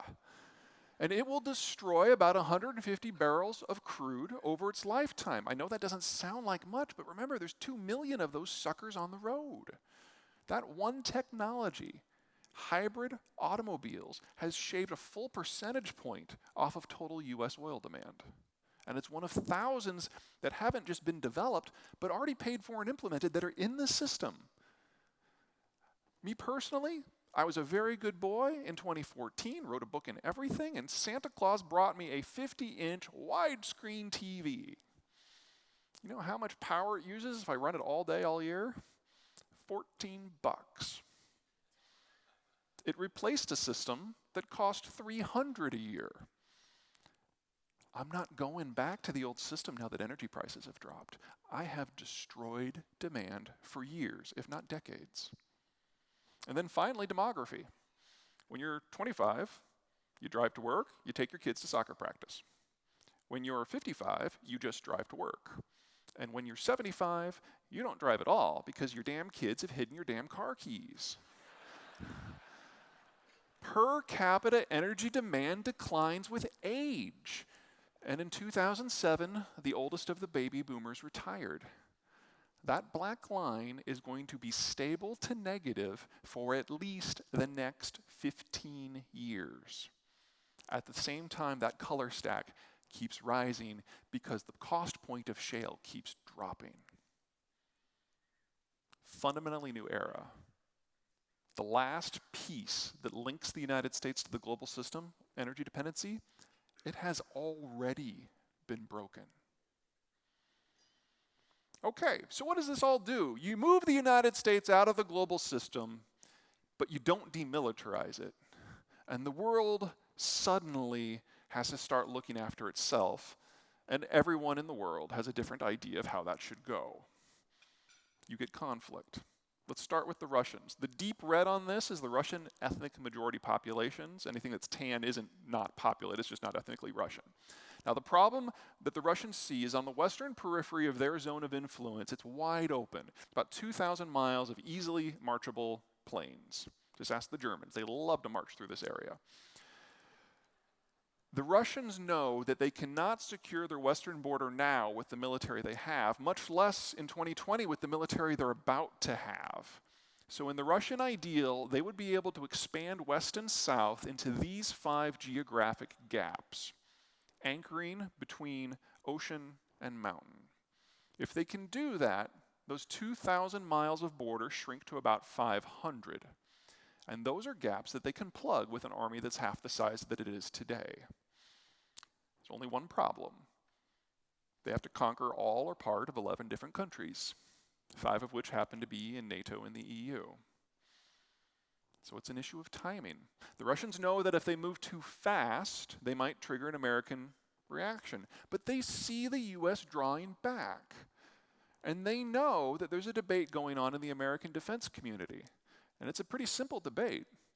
Why should the United States get involved in a 2,000-mile land war with a country that is convinced that it has nothing to lose and has nukes and is willing to use them in order to defend a belt of countries that now spend less on their defense than they did when they were part of the Soviet system, on average 1% of GDP, so that those countries can then import more Russian oil and natural gas? It's a tough call. The problem for the rest of the world is much more basic. This is the former Soviet oil export network. The whole thing flows through the potential conflict zones. Somewhere between 2 and 7 million barrels a day of oil is going to go offline.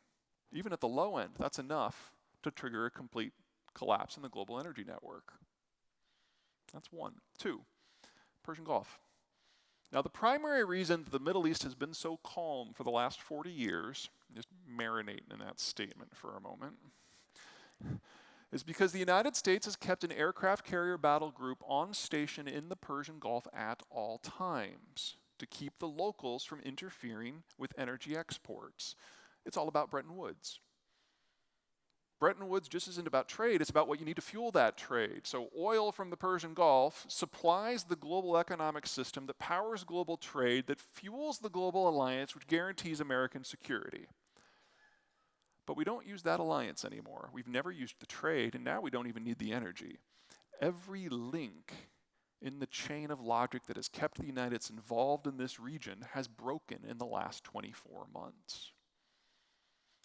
President Obama got a lot of flack last year when it came out that he had only had an aircraft carrier on station in the Gulf for 5 months for the whole year. Wrong conversation. It's not the new normal 5 months, it's the transition to the new normal, which is 0 months. This is not the United States' strategic problem anymore. It's a local issue. And the two countries that matter are Saudi Arabia and Iran.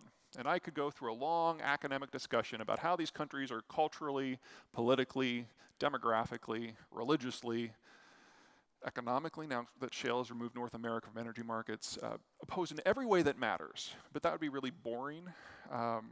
Let's just think of this like the fight between OU and UT, just with more guns. Well, with more guns that are actually used. And like all of the world's truly great rivalries, eventually fans end up in the wrong bar. So down here at Gaylord Stadium, you have the Guar Superfield, the world's largest oil-producing asset, which is directly adjacent to Abqaiq, which is the world's largest oil processing facility, which is directly adjacent to Ras Tanura, which is the world's largest offloading facility. Living on top of Gaylord Stadium, 2.5 million religious Shia in Sunni Saudi Arabia. Iranian intelligence has been working overtime in an attempt to foster a revolution here, working from the quite accurate theory that if you cut off Saudi Arabia's income source, you destroy Saudi Arabia. On the other side, up here at UT Tower, you have the province of Khuzestan, home to 80% of Iran's oil and natural gas production.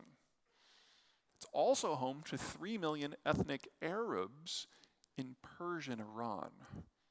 And so the Saudis, who are Arabs, are trying to return the favor and start their own revolution. Just these two zones, that's 11 million barrels per day of crude output. That assumes that nobody gets caught in the middle. Number 3, on the far left, see those green bars? Those are net oil exports. On the far right, see those red bars? Those are net oil imports. Notice how conveniently far apart they are. It's a 7,000-mile sail from Osaka to the Persian Gulf. It's the longest supply run in the world.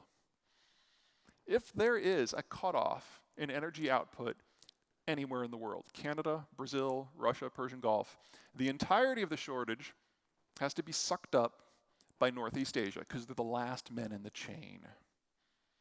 So whenever we do have a shortage, for whatever the reason, These 4 countries, Korea, Taiwan, China, and Japan, will have no choice but to take their navies, sail around Southeast Asia into the Persian Gulf, pick sides in a centuries-old blood feud, load up the crude themselves, sail it home, and hope to God that no one tries to stop them.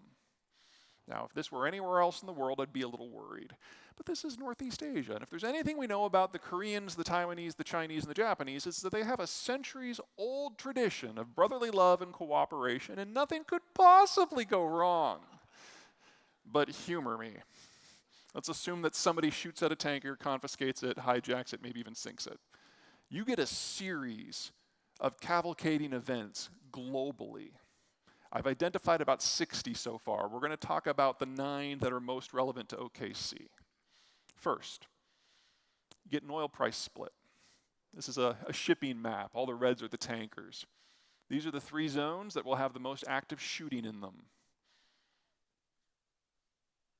You're talking minimum 1/4 of global oil being disrupted, and that assumes no serious problems between Japan and China. You will have a price split. Globally, politically connected state-owned companies that make production and exploration decisions based on politics and local security interests, where the technical skills are low to middling, where supply lines run in the thousands of miles through war zones. You can expect a functional floor on energy prices in the $150 to $200 range. In North America, you have something else. You have small and medium businesses making production decisions based on economics and profitability, where capital flows, where short-haul dedicated pipelines guarantee distribution through safe areas. You will have a functional ceiling on prices in the $60 to $70 range. This is more or less the system we had before World War II, before we had a globalized energy market. And it's not that far away. So if you can operate at 60 to 70, great. If you can't, you will not be able to benefit from this. Because with populism where it is in the United States right now, as soon as the shots are fired, that oil export ban will be coming back with a vengeance. You can still play, just not directly. 2, electricity. This is what I like to call the checkbook map, because every dot on the map is someone with a checkbook. They can afford the lights. 3 population centers to draw your attention to. Up north, the booming cultural mecca of Bismarck, North Dakota. In the middle, the hip, hip, hip, hip town of Midland, Texas. And down south, the stone cold, boring Austin, San Antonio corridor where I live. Feel free to visit, never move. People live there, they have checkbooks, there are lights. What about these? Southern Texas? I don't think so. These are the shale fields. It's all about transport. Oil's a liquid you can hold in your hands. You can put it into a bucket or a trunk or a rail car. It's easy to move. And if you can't move it on any given day, you can leave it in a tank. It's not going to go anywhere. But you can't do that with natural gas. It's a gas. It disperses. You have to have a pressurized collection system without interruption to a pressurized transport system without interruption to a pressurized usage system that can use it at the pace that it comes in, because storage is so difficult. Now, here in the United States, we have the world's largest and most diversified natural gas transport system, and we still have to flare the waste gas out of the shale fields because we can't build new infrastructure fast enough. In the United States, natural gas, the most powerful and versatile industrial input on the planet, is a waste product. What can't you do with something that's free? As a result, U.S. electricity prices, electricity being the top end use of natural gas, have flatlined for 7 years running now. In Texas, they've fallen back by 30%. Until we can get all of this stuff captured, you cannot see a rebound in natural gas prices. And even when you finally do have it all captured, even if we could somehow gobble up all this stuff fast enough to send the prices up to, say, I don't know, $3.50, Well, the break-even price in all the shale fields for natural gas is now below that point. So we're looking at a hard top on what that price structure is going to be over not just the short term, but the long term. Luckily, there's things that you can do with natural gas besides burn it for electricity. This is a chemical map. Don't worry that you can't read anything on it. The core idea is that everything that comes out of oil is on the right side of the map, and everything that comes out of natural gas is on the left side. Now, you can make pretty much anything with natural gas, specifically the ethane, but to do it in a cost-competitive manner, there's really only two product suites, those that come from methanol and those that come from butadiene. It's a relatively narrow strip, because traditionally, because natural gas has been hard to capture and move, the price point hasn't justified it. Well, now it does. $4 is probably the magic price point where chemicals factories start to change their input structure, which means that all of this can potentially be natural gas derived. Paints, plastics, explosives, tires, electronics. We're seeing a massive overhaul in how we refine products. And a lot of the things that we used to rely on oil-derived naphtha for can now be sourced from natural gas, but only in the United States. Everyone else is still using naphtha. So if you want to play in the broader international energy markets, don't do it directly. Do it via refining, do it via chemicals, because your price structure is fundamentally different and it is not endangered by a single one of the trends that are going to be driving everyone else to desperation. 4, agriculture. This is a calorie map. Every country in this that is dark blue or dark green exports a significant percentage of the total grain-based calories that they produce every year. Everyone else is a net importer, and the countries in red and orange are net importers to the point of over half of their total intake. Before Bretton Woods, there were no reds or oranges and very few yellows in the world, because if you couldn't grow the food yourself, you just didn't have the population. International grain trade wasn't a big thing unless you could protect it with your own navy. That was only a handful of countries. But now, with free trade safe and easy, countries that could produce widgets or concrete could export that for hard currency and then buy the foodstuffs that they needed. That's all going away. You break up international transport. You make fertilizer and pesticides and herbicides harder to get. You reduce international financing for an industry that is very finance dependent, and you have a lot of breakdowns. I took a list of the world's top 20 wheat, corn, soy, and rice producers, consumers, importers, and exporters. And these are the ones that are looking at least a 30% reduction in their ability to produce. Famine, global famine, continent-wide famine. Famine's horrible. It's a country killer. It's a culture killer. But it's great if you're the American farmer, because none of the trends affect us. The last time we faced famine on the scale that we're about to face was the Napoleonic Wars. Every single country in Europe that was a major food producer was in war at the same time. And our pioneer period generated enough surplus foodstuffs to feed war-torn Europe. The capital that came in from that funded the entirety of the railroad revolution. The commodity that's going to see the biggest shift is wheat. You guys know anyone who grows wheat around here? The problem's twofold. Number one, Iron Curtain. You got basically 1/4 of global wheat exports come out of Belarus, Ukraine, Kazakhstan, and Russia. All that's going to stop. Problem number two, 1/3 of all potash comes out of the same area. U.S. wheat producers are unaffected because we get our potash from Canada. So you are looking at a need in the United States to bring more land online, and if you look around the world, there's only 6 countries writ large that can expand their agricultural footprint without a huge amount of money from the wider world. And our potential is larger than the other 5 put together. 5, manufacturing. This is a supply chain for a laptop these days. This isn't how we used to build things. It used to be that you'd have a big industrial city. You'd bring in the raw materials, local labor and infrastructure would metabolize them into intermediate and ultimately finished products, and then those products would be shipped out. You didn't want exposure to international security issues because you never knew when some pass in outer Slobovia would have a little conflict and you'd lose that piece of your supply chain, killing the entire product. So you kept it all local. Bretton Woods said that didn't matter, freed up the seas, made capital available so you could build a widget factory wherever you wanted to. And you had supply chains with dozens, hundreds, thousands of steps. The iPhone touches 1,300 different facilities. Well, that requires the Bretton Woods system. And that system is coming to an end. Map of the world again. Half of Europe's supply chain steps are in the war zone. Half of the world's supply chain steps are in Northeast Asia. We're on the verge of a system where inputs and production and consumption don't just need to be physically located. They don't just need to be physically protected, they need to be co-located.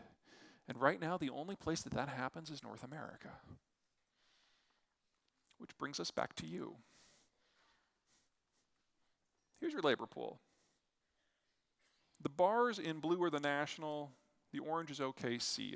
You're really right at national average for most categories. There's just really 3 places where there's dissonance. I want to point those out real quick. First of all, government. You're a state capital. No surprise there. You have Tinker. That pretty much explains the entirety of the difference. So there's nothing there that worries me.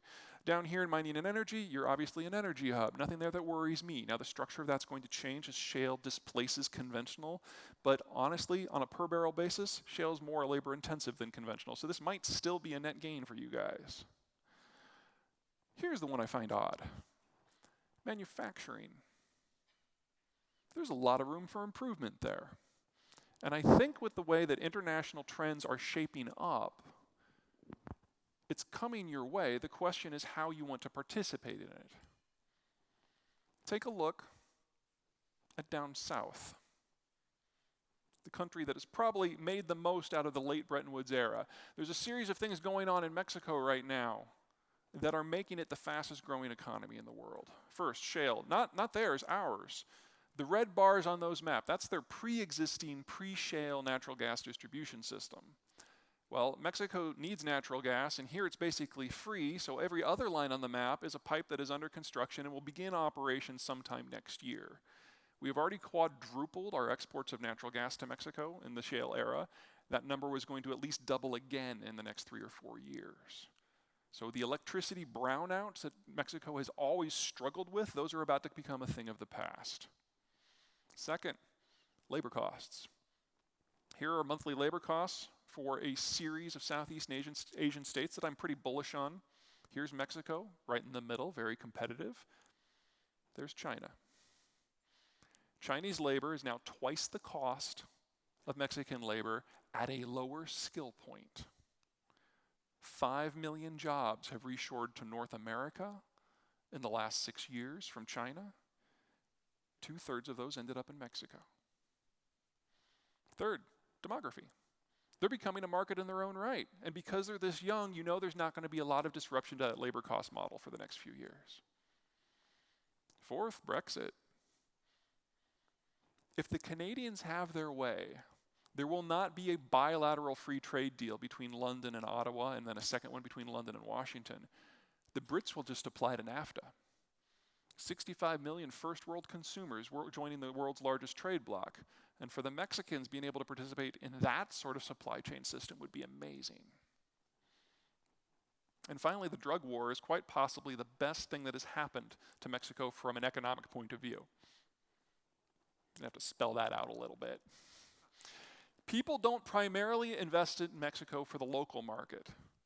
They don't primarily invest in Mexico because labor is cheap. They invest because of the differential between cheap Mexican labor and more expensive American labor. And anything that widens that differential is good for investment opportunities. So let's assume for the moment that we go back and do our primary process all over again and maybe elect somebody who's got a lot of economic management. Let's say we fix our educational and infrastructure systems. All these things push up American labor costs, widening the differential, encouraging more investment into Mexico. Let's assume that the drug war takes a violent turn, that there are more beheadings and more kidnappings. That pushes down Mexican labor costs, widening the differential, increasing the case for investment in Mexico. It's a little ass backwards, but it holds. Of course, there is a downside. This is a drug smuggling map circa 1986. Everything came out of Colombia and Venezuela through the through the Caribbean and into Miami. You guys all remember Miami Vice, right? Miami Vice, Hookers and Blow, great family show. Yeah. There's a reason why every episode ended on a downer. Local law enforcement, local resources dealing with a transcontinental economic phenomenon, of course they were gonna lose. But the United States isn't stupid. And when the Cold War ended, we started positioning our military in different ways. Instead of going after subs that the Soviets were sending out, we started shooting down small planes that were flying at night over the water, 10 feet high, with no lights on. Those weren't scuba divers. And it changed the way that the smugglers moved the drugs. They went to places that the Navy and the Coast Guard couldn't follow. And so instead of flying to Miami, they went to southern Mexico and Central America and worked their way through the mountain valleys to the US border. Diversified. They diversified. That's what anyone would do who doesn't control their entire supply chain. You diversify. And the drug lords diversified into related industries: kidnapping, cargo theft, marijuana, local government. Thank you. There's always one person who laughs at that one. And they're diversifying up and down the supply chain. In South America, they're interfacing directly with the coca producers now. That's one of the reasons why the Colombian peace deal happened, is because the FARC was scared of the cartels. And second, in the United States, the cartels are going head-to-head with the American gang community. There's a reason why our murder rate has been dropping so much in the last 15 years. It's because the cartels are killing everybody who normally does the killing. It's kind of a starvation diet, because at the back end of this, you'll have the cartels controlling the entire distribution network. And if you think we got problems with drugs now, just wait. So I don't worry about Russia or China or Iran. I worry about this. But this all shapes up things a little bit differently. The economic impact of this on trade, and especially in manufacturing, is huge. So this is central Texas. And here you've got your 4 major cities in the Texas Triangle. DFW at the top, Houston at the bottom right, Austin, San Antonio on the left. The borders of these cities are marked with hashes because there are not geographic limitations on the abilities of these cities to expand. You've got the hill country barrier with Austin and San Antonio, but it still leaves more than 180 degrees of expansion capacity. In addition, this zone in between, the triangle itself, is populated, but lightly so. The success of the Texas economic development model of the last 20 years has been based on geography. So first, low cost labor, low cost energy, low taxes, and cheap land. Texas has more than enough in the triangle to continue its strategy of the last 30 years for at least the next 60. Second, economies of scale. The areas in those red circles, that's 18 million people. The other people within the triangle, that's the majority of the remainder of the Texas population. They've got legs. They can run with this model. And then third, the proximity to Mexico and NAFTA. Because you can take a mid-skilled, mid-cost Texas, marry it to a low-skilled, low-cost Mexico, and have a wonderful supply chain model. And as long as NAFTA continues, this will run on autopilot. Let's talk about you. There's the Texas Triangle again. Here's OKC. You face the same land situation the Texans have. But because you have a lower population base, things are different. You're lower cost, similar skill set. But you don't have a DFW or a Houston or an Austin or a San Antonio. You don't have that 18 million economies of scale. So you cannot follow the same plan. When I talk to economic development groups, the first thing I tell them is, it's okay to look at what other people do. You should. But don't copy anybody, because it's not appropriate. You've got a different system to work with. But what you do have is the I-35 corridor. So let's go through a couple scenarios here. Let's assume that NAFTA continues. In that scenario, with global reshoring, with global chaos, manufacturing is going to reshore writ large to the United States. The question is, where will it go first? Texas. Mexico is a logical starting point. You guys are at the cap of that system, but I encourage you to not think of yourselves as the cap. I encourage you to think of yourselves as the middle of the I-35 corridor that stretches all the way up, not just to Minneapolis, but to Toronto itself. You are the hub of the spine of the country. Now let's assume that NAFTA goes away. You still have the global chaos, you still have the reshoring, but it will no longer go across the US-Mexican border. All of a sudden, you are in a position to take the productive capacity of Mexico and relocate it here, partnering with Texas. And you are still at the hub of the I-35 corridor, truncated, going from Brownsville to Minneapolis, but that's 80% of the value anyway. Geographically, you are set. You just have to think of a couple things. Number one, you have to figure out what you want to participate in specifically. One of the things that makes Texas work is it doesn't need a plan, ever. Texans hate meetings. I spoke to the Texas Economic Development Commission. They meet annually. Maybe 1/4 of the people in this room would have filled up that room. Mostly it was a way to caucus for the communities. The state had no organizational principle behind the development plan. That will work in Texas because of the economies of scale, because of the geography. That won't work here. You guys have to have a plan. What that plan is entirely up to you. You're talking about the greatest manufacturing boom of the last 50 years happening in your neighborhood over the course of the next 20. You don't have the population to participate in all of that, but you do have the population and the steering capacity to participate in whatever pieces of it that you want. So figure out what you want.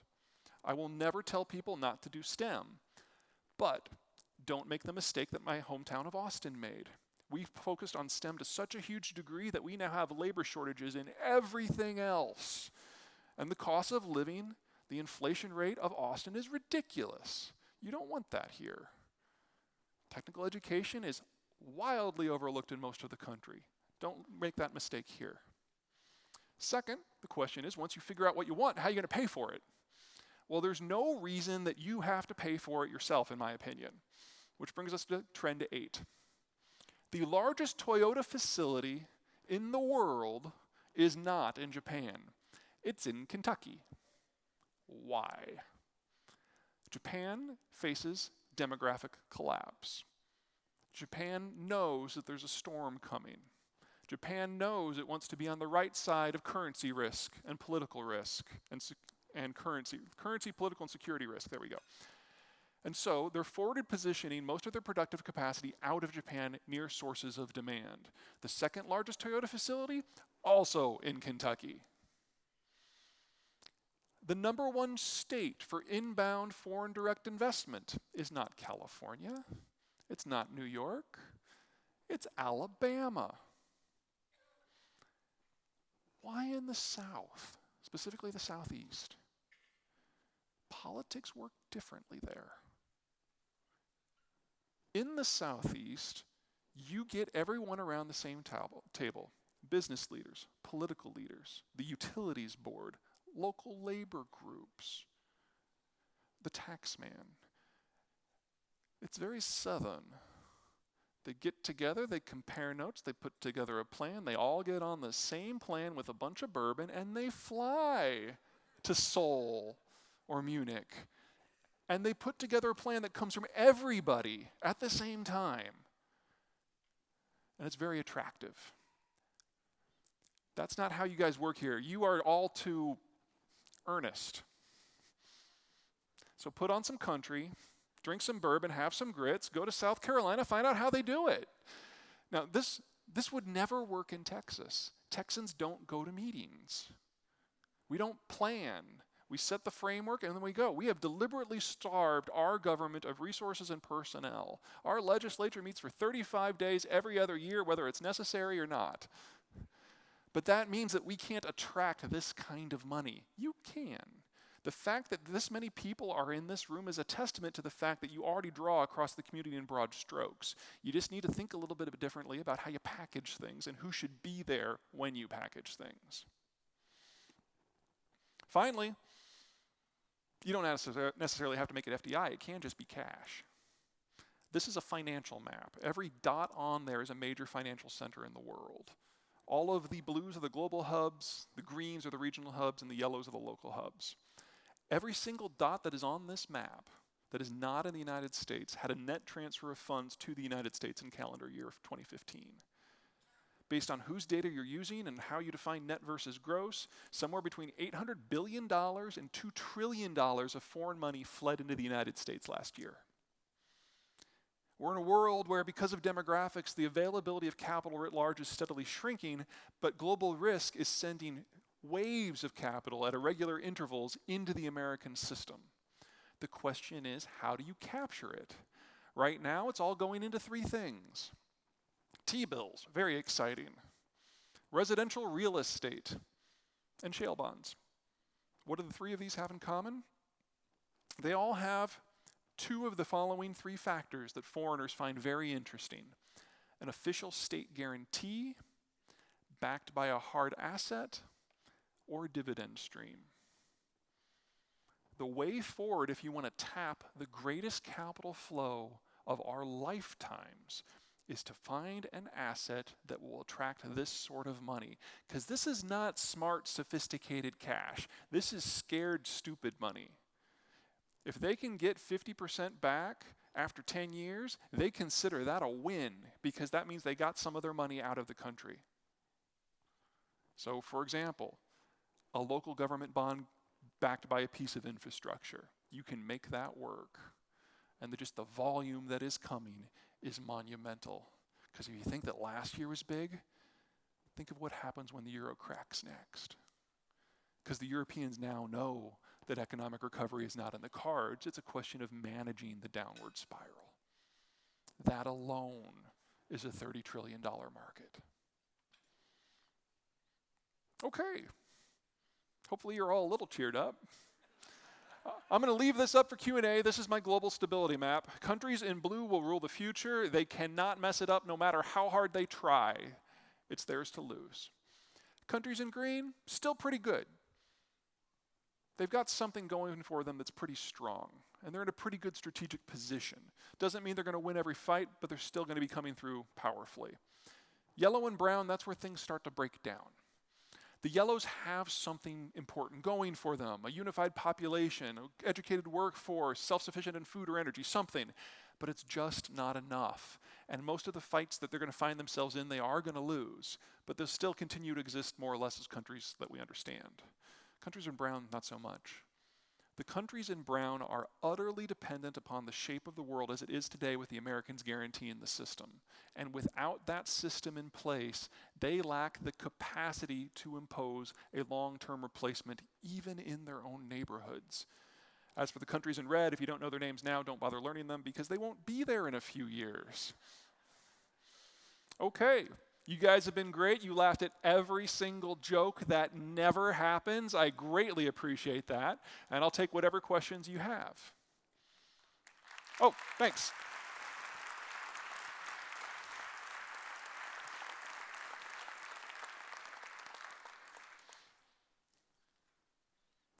I really can't see individuals, so just go ahead and belt it out. Oh, now you're shy.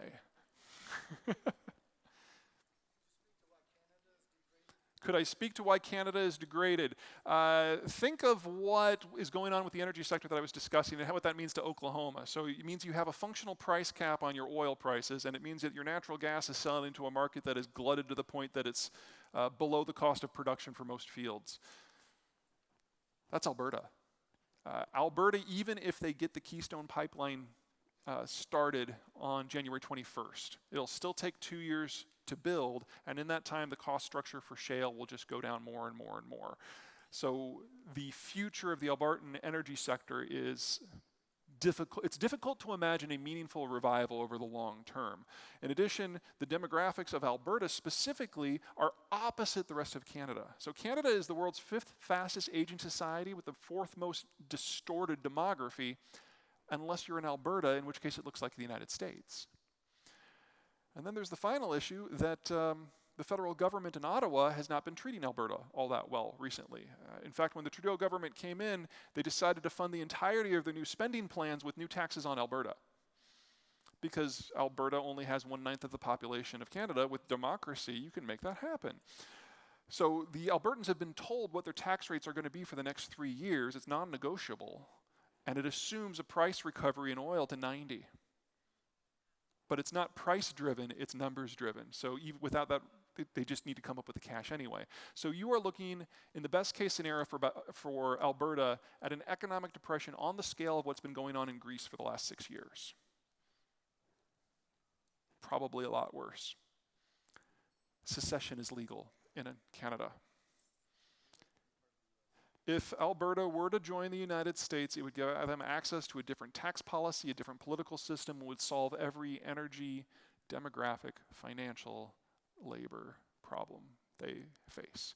Now, whether they're going to do that or not, I don't know. I can tell you they're thinking about it. But if they're going to make that decision, they need to really do it in the next 36 months. Otherwise, their energy sector will have degraded to the point that they probably can't recover it. Please. Thanks. He likes the book.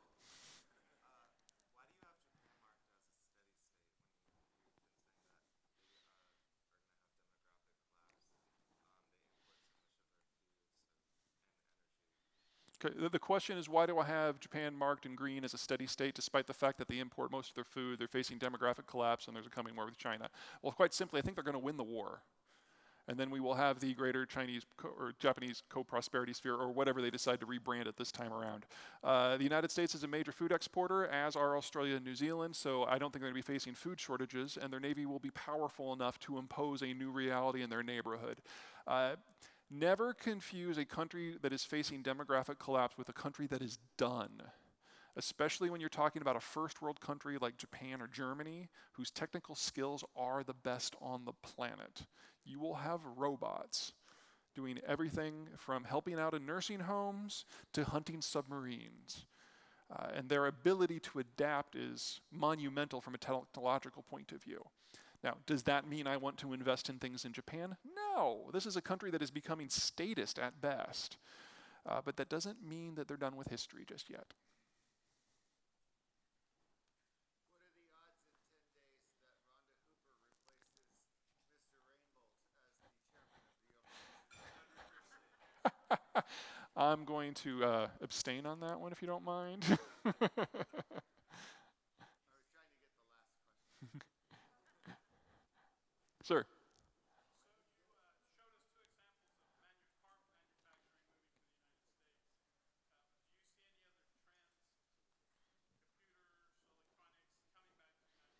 Sure. Anything that is, the question is, so automotive is coming back to the States, what else is?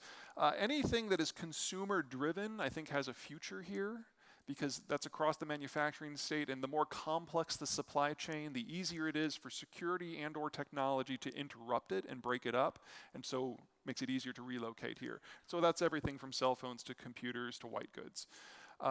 In bigger, more industrial things, chemicals is going to be dominated by the United States within 10 years, so get a piece of that if you can. Aerospace looks really good. One of the things that's going on in Europe is this little thing called Brexit. Well, let's not forget that Airbus is a consortium of like-minded aerospace companies based in Spain, France, Germany, and, oh yeah, the United Kingdom. So in the best case scenario for Airbus, they just became a negotiating topic in the Brexit talks. In the worst case scenario, Boeing just lost their only competitor. So a lot of these things that the world has to have, but are complicated to build, we're the only game in town. All right. My pleasure.